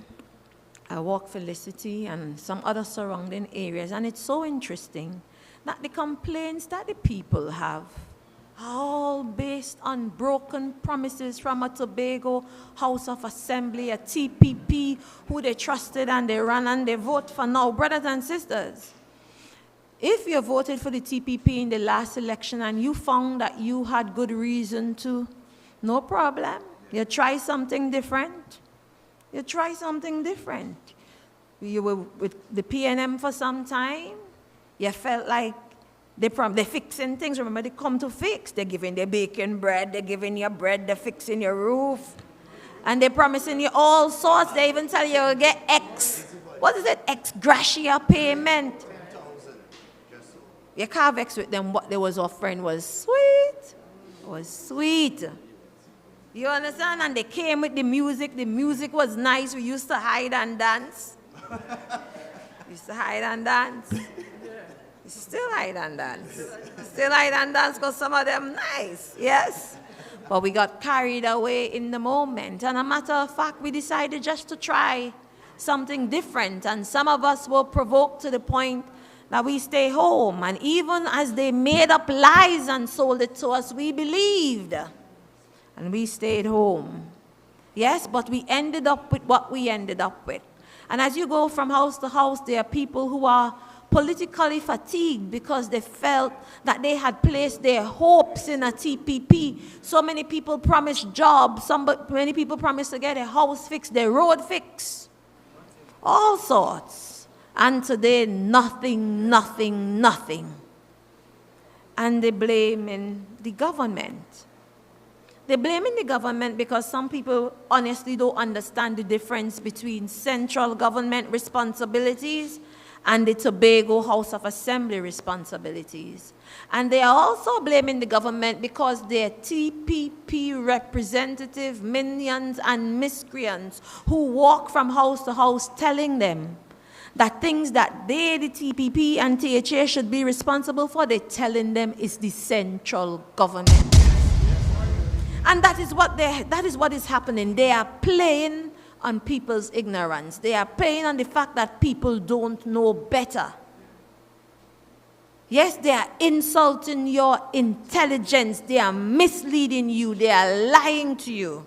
They are trying to steal the election the same way they came in the THA election. But we're big and we have sense and we are 4.5 years older and we have seen all their tricks and we will not fall for it.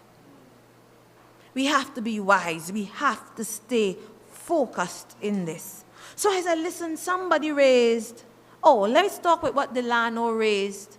I will go back to that after. I want to talk with what Kelvin raised about the indoor facility, because all of a sudden, because I'm the minister with responsibility for sport, now everybody want to talk sport. Let's talk sports. Let's talk sports. Yes? And they talk about the indoor facility at Bacolet, trying to tell the people that it's Shamfa Kojo and the central government that caused them not to have the indoor facility. I remember for years, for decades, I went to Scarborough Secondary, and even in those days, we were promised an indoor facility because we used to play netball down on the court down there at Shaw Park, and when rain come, that's it. Yes, so the netballers, the basketballers, the people who want to play indoor volleyball and so on. Yes? So they will promise that. And somewhere around 2020, Joe Mopit would have been the Secretary of Sport at that time. And he made an arrangement with Udicott to be the project manager of this Tobago House of Assembly project. Yes? There were the designs, the consultations, whatever, and Udicott started building. But then the politics changed in 2021. And when the PDP came in, yes, they told UDCOT that they didn't like the design, this wrong, that wrong, they would prefer something else. They stopped paying UDCOT. So it's not only a change in scope, a huge change in scope, you stop paying the people. So they frustrated UDCOT, and then UDCOT have to step out. Because you told us to hold up. You told UDCOT to hold up, and you would let them know when you're ready to go again, and you never got back to UDCOT with that. And you owed them. Yes? So that is a Tobago House of Assembly project, and it's so interesting to hear them with their liabilities. Stand on their platform and tell people that the project didn't move because of central government. The same thing with Goodwood Pavilion. Tobago House of Assembly project started by the People's National Movement with UDCOT as the project manager. They came in, they said they didn't like the angle, how the sun go burn the back of the people them head. And they wanted to change the direction and where they want to place it. They told UDCOT to hold. Same thing, change of scope, and they're not paying UDCOT its money, and you expect UDCOT to stay on the project while you lollygag and play politics with Tobago people's future, with the athletes, with the athletic fraternity. You played politics, and you fenced off the area for all these years. 4.5 years, 2 THA projects important to the athletes, important to sport tourism in Tobago. And today you have precious nothing other than to tell the people lies that is under the central government. And that is what we have been experiencing. But Tobagonians, you are big and you have sense. And you've been around long enough to see that with their 3.5 going on 4 years, they did precious nothing other than take care of themselves. So whatever they're offering you in the last quarter, take it. Take it. Take it. But when you make your way to the polls, put your X by the government that you know who cares. And that is the People's National Movement. So we talk in sports, and I hear them wanting to cause all kind of bacchanal as it relates to the refurbishment of Dwight York Stadium. Let's talk Dwight York Stadium. So Dwight York Stadium was built decades ago. It is a central government-run facility. Pam Nicholson was the Minister of Sport at the time that it was built. And so that is part of the group of national stadia. Yes? So it's in the same group as Hasty Crawford, Atto Bolan, and so on. You have the one Dwight York Stadium in Tobago. When we came into office in 2015, it was dilapidated and in a state of disrepair due to little or no maintenance over the years under the UNC and those before. Yes? And it is in 2017 actually, it was about to be close to a THA election, and Watson Duke was all about the place, Willie himself, and brought OSHA, and we ended anyway. How we end up there? OSHA problems. OSHA problems, and they threatened to shut the place down. So we then asked UDCOT, the Ministry of Sport asked UDCOT to come in and manage this project to bring it back to a state where it can be safe again to use. There were electrical problems, plumbing problems, AC problems, elevator problems, problems that could cause fire, all sorts. So they brought in UDCOT. And UDCOT did the work over the years, and in 2020 brought it back to a state where it was open to the public again, it's safe to use again. And we said, if we're going to restore Dwight York Stadium to a place that it's safe again, let's bring it beyond safety.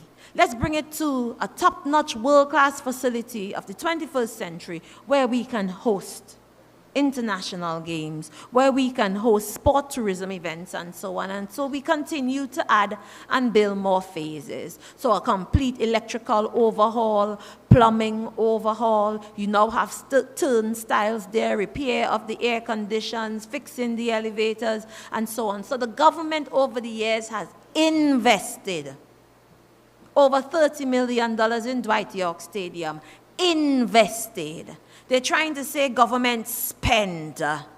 I'm saying invested because package 3 of the works are still ongoing and you still have package 4 to come. Yes? So over the years, with Dwight York Stadium being the one stadium in Tobago, we tried our best to not completely shut it down over any long period of time unless we absolutely have to. For instance, where there's a major water problem or a major electricity problem. And you know, interestingly, construction had stopped around 2020, 2021 due to COVID, so that caused a stall in the works. And then we came back on and we were preparing for the Commonwealth Youth Games and so on. And we had reached out for a contractor to replace the track because we say rather than a refurbishment, we want a replacement. Yes? And in that year, World Athletics said that any track that had been built over 12 years ago, they're disbanding them. So they now have a new setup for the tracks, new characteristics that you must get, new specifications, I must say, that you must get for tracks. So by the end of December 2023, both Hazley Crawford Stadium and Dwight York Stadium disbanded. We asked for an extension on Hazley. We got that up to the end of June. We didn't get the extension on Dwight York. But interestingly, the contractor that we had procured prior to COVID had charged us X dollars. And by the end of COVID, the senior person had died, and the person now running the entity said, I'm charging you 3 times. And we said, no, you can't pay that. So you had to tender, go back out again, trying to get a contractor who would lay down a track. Now, laying down a track is not like going by Stumpy's, buying something and put it down. Yes, it is technical. You need international experience and certification in this type of work and so on. So we have been struggling trying to get a contractor to do the work within budget and within time, while doing other refurbishments at Dwight York Stadium and working around the sporting fraternity, trying not to shut down too long. You know, interestingly, December 24th of last year, December 24th of 2024, we issued a notice saying we're going to close down to do some refurbishment work because we had major problems with the plumbing system. And early January morning, ending of January, you had the THA and the sporting fraternity in Tobago crying out, how are you going to close down the place during sporting time for school sports? So we then contacted the entries and contacted secondary school track and field. How could we work around this? So we said, okay, we're going to open up or allow you to build our works around your season. Yeah? So you can't run on it and keep it open at the same time. You understand? You can't fix it, I should say. You can't do major fixing and keep it open at the same time. You have to protect the safety and the security of the athletes, of the sporting fraternity. And we try not to close Hazley Crawford Stadium and Dwight York at the same time to the best of our ability. And even though you say, okay, we're hoping to have the track ready by March, do you have a contractor? We don't have the contractor here. We don't have the service provider here. It is an international service provider. We had a check in February and another one again on March 26th. A matter of fact, Regupal came in on March 26th. And they did a report telling us that it's not only the top surface, but also the asphalt layer below that has to be fixed. And they submitted their report on April 2nd, which is a little over 2 weeks ago, and now the scopes are being reworked so we can get a proper track system and taking care of the asphalt down below. And that is what all the bacchanal is about. That is, well, she said it would have been ready in March, and look, Carifta happening, and it's not ready. If I could have gone late myself, I would have gone late. If you could have found a contractor that could do it locally, we would have done so already within the cost and so on. So ladies and gentlemen, don't be fooled by them pulling at branches. What you need to ask all Tobago House of Assembly, which has full responsibility of sport in Tobago. The only facility in Tobago that I'm responsible for is that one national stadium, Dwight York Stadium. But you see that the community facilities in your village, I want you to turn to your Tobago House of Assembly. Whether it's the Secretary of Education or the Secretary of Responsibility for Sport, crying out, what's happening with the field in your community? You're big and you have sense. Whatever community you're from, Bon Accord, Bethel, Boku, where else? Black Rock, oh my God, the courts at Black Rock, the fencing on the courts at Black Rock. Have you checked? Shaw Park, tennis courts, under the watch of the Tobago House of Assembly. So while we tell the athletes and we tell the people we need to cry out about Dwight York Stadium, what about the community facilities? Children's school sports in Trinidad, not held at the Hazy Crawford Stadium. They're held at the community fields. You only go there for the major competitions. Same thing in Jamaica. They don't use the stadium for everyday school sports. School sports is on your community field. And I want you to ask your secretary and your THA what is happening with your community field.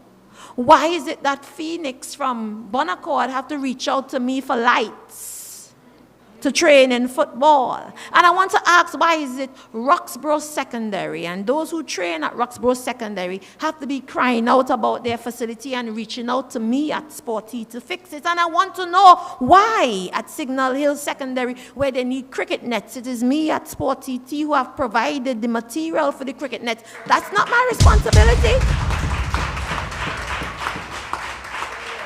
That's not my responsibility. That is under you. So while you're going around Tobago making bacchanal about Dwight York Stadium, what is happening to the community facilities that are under your watch? To the point where people doing community football are asking to come to Dwight York Stadium to play because the fields in their community need work, need lights, need fixing. They promised to fix this. They promised to fix this. Instead, they use the human resources they have to do that. They have URP building the bloggers' homes.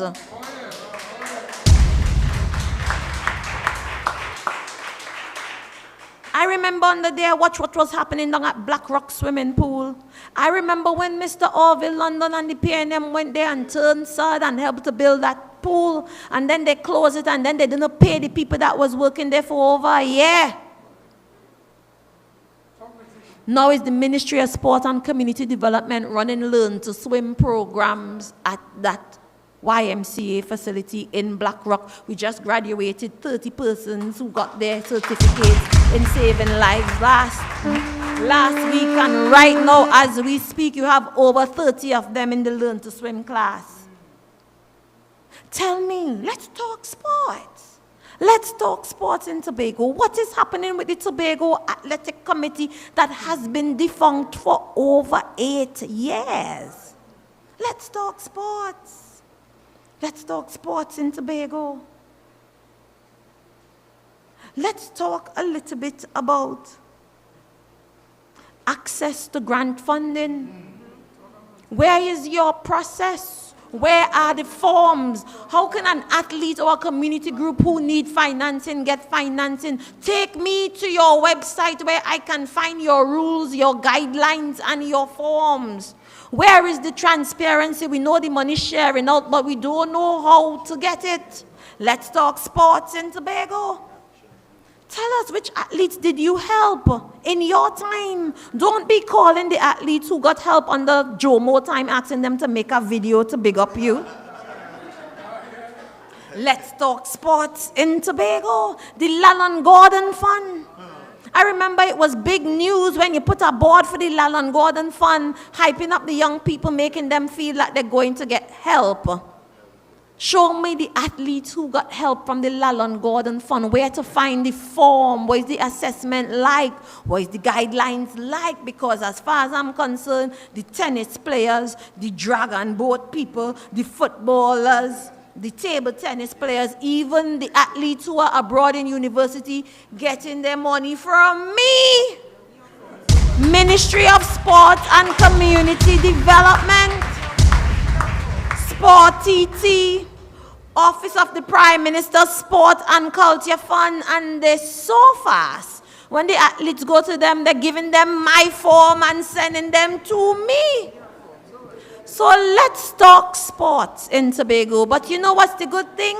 When they come to us, we help them. We sit with them, we help them fill out the form. Sometimes we take the form to Trinidad for them and make sure that they get the funding, because that is what it is all about. Funding groups in your community. And right now they're going around hyping up the young people and them, telling them form groups, you got fund all. They're like how Shamfa does fund all here. You had the opportunity to do that over the last 4 years, and you could do it right now. You don't have to wait to win a general election. That is already your responsibility to help your athletes. I'm seeing some of the things they're talking about. They are promising people that they would give them work, young people. Youth employment in Tobago is already your responsibility. So don't go telling the poor young people, oh, if you vote me, we'll make sure you're employed. You could have done that 3.5 years ago. And if you did not do it then, you had 2022 to do it. You ain't do it. You had 2023, nothing. You had 2024, krenene. You had 2025, nothing. Precious nothing. Now, couple weeks before an election, you're giving people 10 on, 10 off, and you're telling them that it's ending in August. It's ending in August. So those of you who get 10 on, 10 off, and being told, or you would stay with the program once we win, we're going to make you permanent.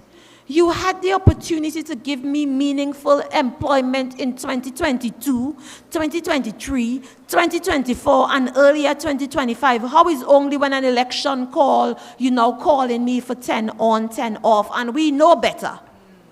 Because you know 10 on, 10 off is really a social program. It's not meaningful employment. And they promised you to fix it. And they promised you to employ your children. Bread and butter issues, they call it. Now them the bread butter on both sides, and you down below eating the crumbs. You down below eating the crumbs. They're traveling left, right, and center, going all about. And you down below eating the crumbs if you get any at all. And that is the reality of it. That is the reality of it in all corners. You walk Bethel, you walk Whim, you walk Bonaccord, you walk Lambo, same thing from community to community to community. They do not care about you. They are fulfilling their promise to Kamala in this masterful sellout. Mind your business, Tobagonians. Mind your business. Let's continue to talk sport, because it is Shamfa Ashaki Kojo Lewis in her capacity of Minister of Sport and Community Development, sitting on the cabinet that introduced I Choose Sport to Tobago. And let me tell you how they're petty, because we had written to them the previous year, June, and it took me going on Brother B and crying out for them to respond to the letter saying, okay, yeah, you could come to Tobago the following year, March. So you didn't see the letter June, July, August, September, October, November, December, January, February. 10 months for you to see the letter. It took me going on Brother B for you to now say, okay, yes, you could come to Tobago last year.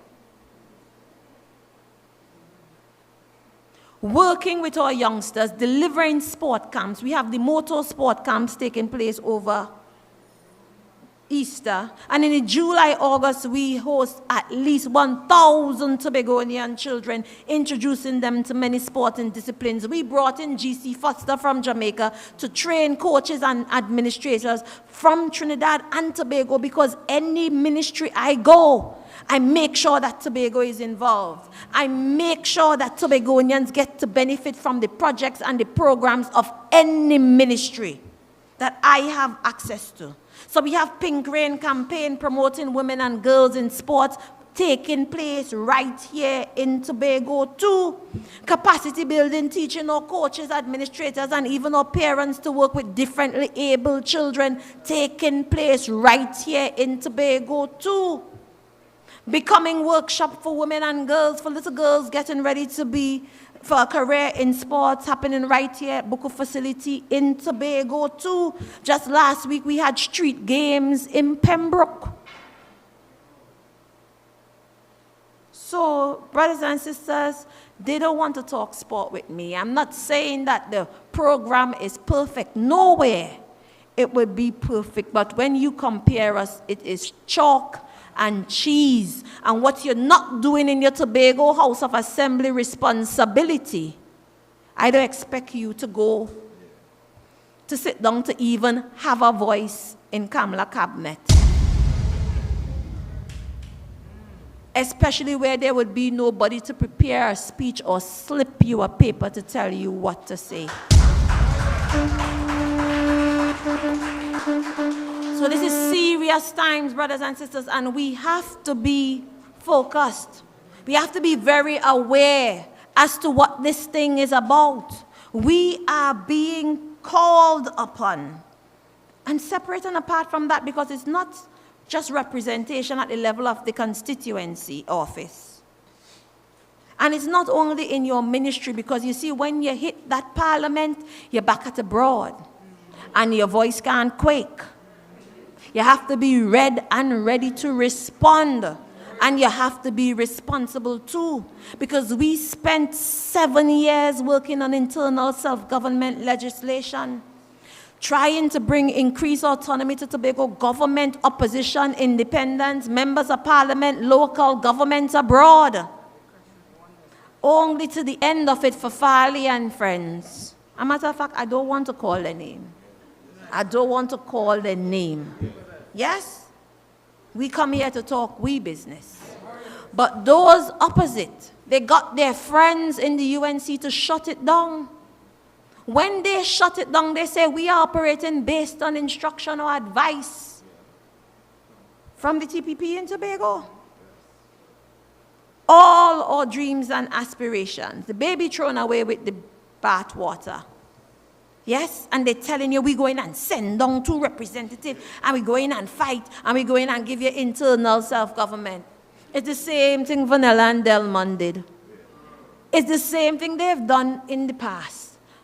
And we don't expect anything different. We've been, fool me once, shame on you. Fool me twice, shame on me. Fool me a 3rd time, what boy? So, you're big. And it has sense because it's working on legislation. It is Ayanna Webster Roy and Shamfa Shaki Kojo in the parliament that delivered the that helped to deliver the legislation to allow the Tobago House of Assembly to have the ability to borrow. The UNC stood up against that. We had to battle across the floor and then eventually got the vote in the end. So, ladies and gentlemen, vote for a government that's about standing up in your best interests. We are building for not only today, but also tomorrow. In a time like this, you see what is happening, not only nationally, but regionally and internationally. What's happening in the US? What's happening in Europe? What's happening in Asia? And we have a duty to set up ourselves in such a way that we have a responsible government, that we have a government that cares, that we have a government that would secure the treasury so that our little children have opportunities, they would have access to free education, technical, vocational training, grants so that they could open their businesses, so that there'll be money in the treasury so that we can maintain the standard of living to which we've become accustomed. All the grants and so on that we get, you have to have money to deliver that type of social assistance. And you have to have a government that you can trust. Representation that you can trust. A government that is about economic stability. A caring government. A caring government. And that is why I feel so confident about working under the leadership of Stuart Richard Young. Because I served with Stuart while in opposition, and I served with Stuart while in government, and he is a caring and compassionate man. And he has already started to talk about measures that would help to improve the quality of life for all of us. So we understand that you are worried about the future. You're seeing all that is taking place in other places. But it's on you to make that right decision. Kamala Persad-Bissessar and the UNC, or Stuart Richard Young and the PNM.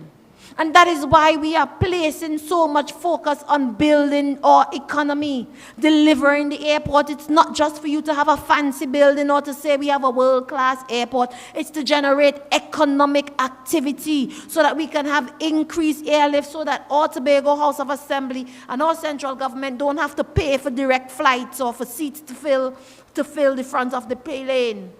You're going to have international carriers ready and willing to fly to Tobago direct. You're going to have top-class hotel chains wanting to come and set up business in Tobago. That means jobs for them people who are 10 on, 10 off. That means business opportunity for us to serve the tourism industry, the wedding industry, the sport tourism industry.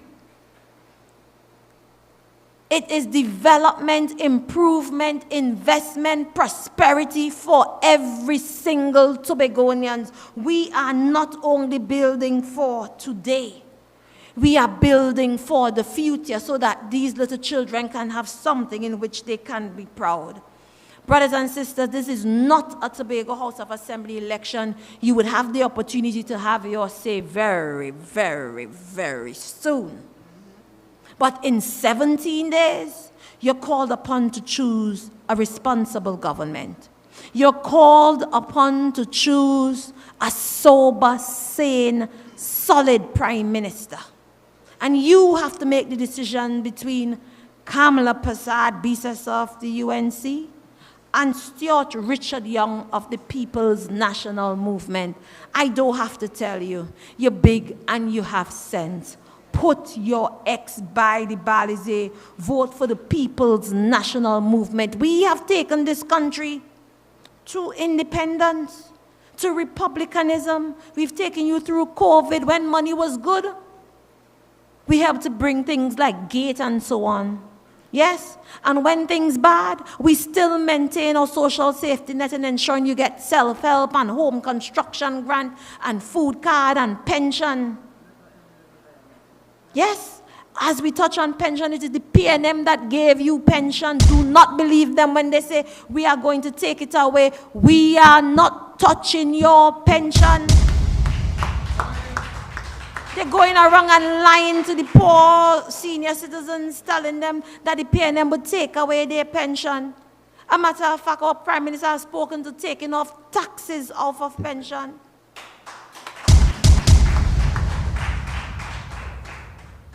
Serious times, very serious business, and it calls for serious people who recognize that Trinidad and Tobago is a real place with real issues and real people looking for real development in a real party, a national party where we have fielded 41 solid candidates. We are not dodging behind anybody. We are not hiding behind anybody. What you see is what you get in the People's National Movement. We have searched every single constituency and picked out the best.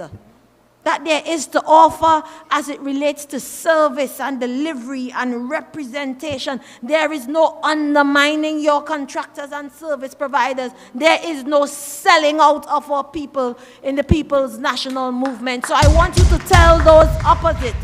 When they tell you about going down with 2 seats and they go in and fight, and if you cannot speak to Kamala in a regular dinner conversation, you think you could pull any weight in any cabinet if you make it to the cabinet at all? If you make it to the cabinet at all? I heard the chief secretary telling his followers, we ain't sending nobody to be in the cabinet. It's not about being in the cabinet. It's about sending them down to fight. The cabinet is where decisions are made. That is why Ayana, Webster, Roy, and Shampa, Shaki Kojo, Lewis are in the parliament, making sure that Tobago gets billions in investment and development. How they're doing that fighting up outside the cabinet. And they know very well when Kamala vexed with them, she just does dismiss them and put them on the back bench. And they can't do nothing about it. They can't do a thing about it. So I don't know who they think they're fooling. But brothers and sisters of the People's National Movement, no dodging, no hiding, no undermining our contractors, and no selling out of our people. You're big and you have sense. So we will stay focused. We will remain fearless. We will come forward and we will vote. We will vote for a party of integrity. We will vote for leaders who care. We will vote with people with experience in uplifting the economy and developing our people. They're trying to take you back to Kamala. Show me what Kamala do for you when she had the opportunity and the money to do so. Show me something she built. Show me something she delivered in Tobago. Nothing. Precious nothing, but we can speak to not only physical infrastructural development, but social support and training programs for our young people and jobs for our people and grants for our people. Just like the 60 persons, the 56 persons who took on their home construction grants, around $50,000 a piece yesterday. That's the work of the People's National Movement, the central government that you are being called upon to choose. Brothers and sisters, this is a clarion call to each and every one of you. Make it your business. Galvanize your base.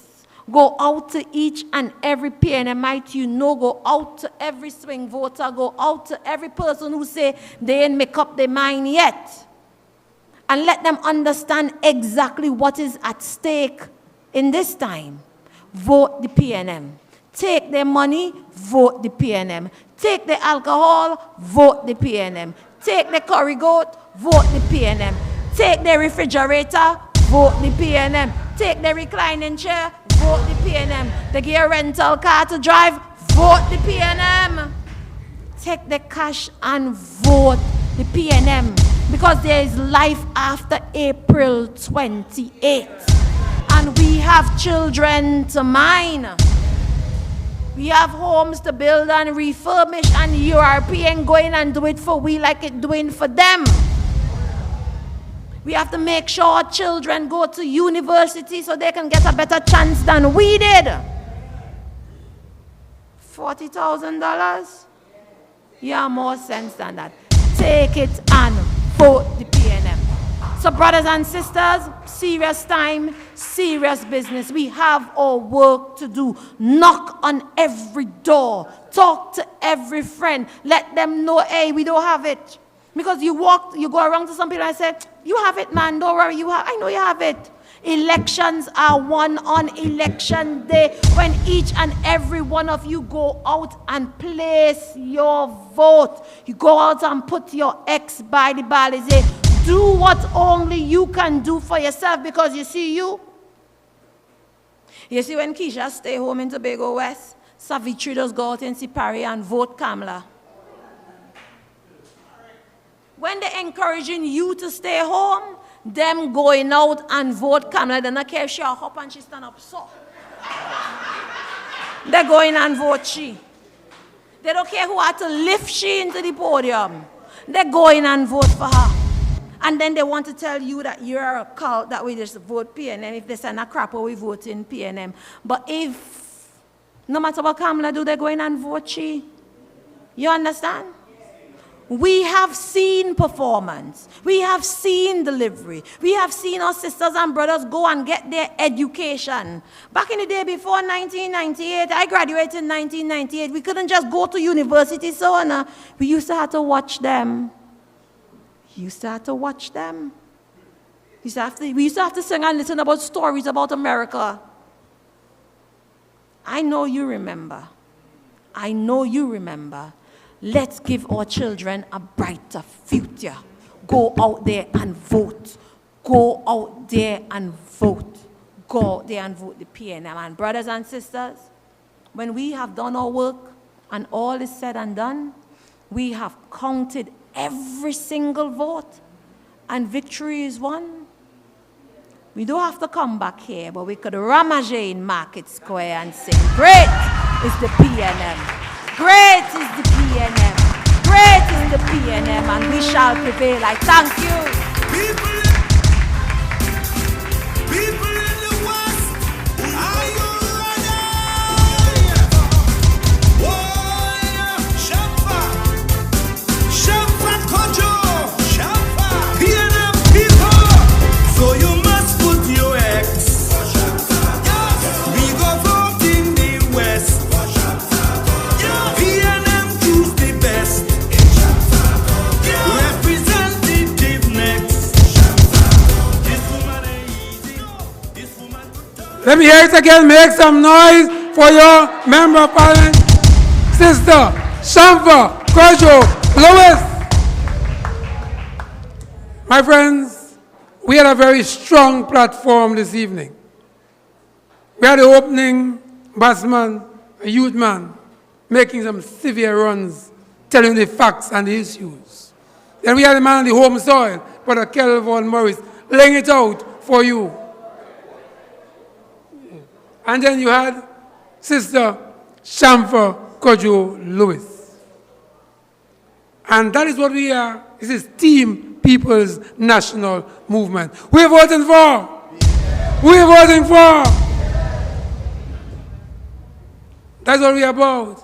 And that is why the political leader could stand here, sit here, and be proud of what we had on this platform today. Give Brother Ansel Dennis a lusty round of applause. You see, Brother Dennis texts me and tells me, see, after Shamfa, that is it. I ain't saying one thing tonight. I'm proud. And all of us are proud of Sister Shamfa Kojo Lewis. Proud of the representation backed up by Sister Ayana Webster Roy in the East. She told us we have a serious decision to make. Come April 28th, we have to ensure that stability remains in this country. If you look at the geopolitics that is taking place, I want to ensure that this country is governed by the steady hands of Siot Young and the People's National Movement. I want to ensure that the future of our children and our children's children are in the hands of Siot Young and the People's National Movement. A new chapter as we wrap up will be written in this country. And we in Tobago must be part of that chapter with Shamfa Kojo Lewis and Sister Ayana Webster Roy. Tomorrow, we're in Charlottesville. Speyside and then Charlottesville. We are going to ensure that you get there. All of us. We are journeying to Charlottesville and we via Speyside. Because we have to take this crusade throughout this country. And of course, we're going to see you there. But continue to go through the highways and the byways. Talk to your friends. Talk to your sister. Talk to your brother. Send the message everywhere. That is PNM, PNM, PNM, PNM, PNM, PNM, PNM. Our symbol is the Balize. Your choice, the People's National Movement. Your candidate, the best by test, the best in the West, Sister Shamfa Kojo Lewis. And in the East, Iona Webster Roy. Great is the PNM. Great is the PNM. Great is the PNM. And we must and shall prevail in the interest of Trinidad and Tobago. I want to thank all of you. Thank the Village Council for giving the center. Thank all our speakers. Thank our PA system, cameramen, those on the outside and those on the inside. Thank all of you. Stay strong and we will vote. Thank you.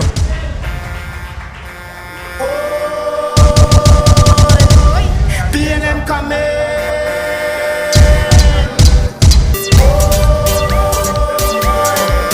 PNM coming.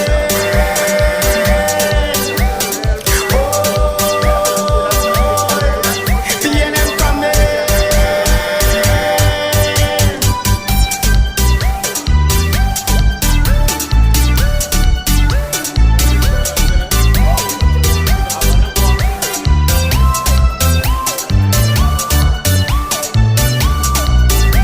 We vote in PNM on election day. We vote in PNM on election day.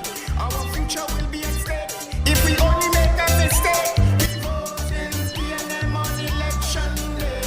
Our plan is driven by education. We working towards a stronger nation. On election day, protect your future. On election day, what is the answer? On track, we're not turning back. On track, we're not turning back. On track, we're not turning back. On track, we're not turning back.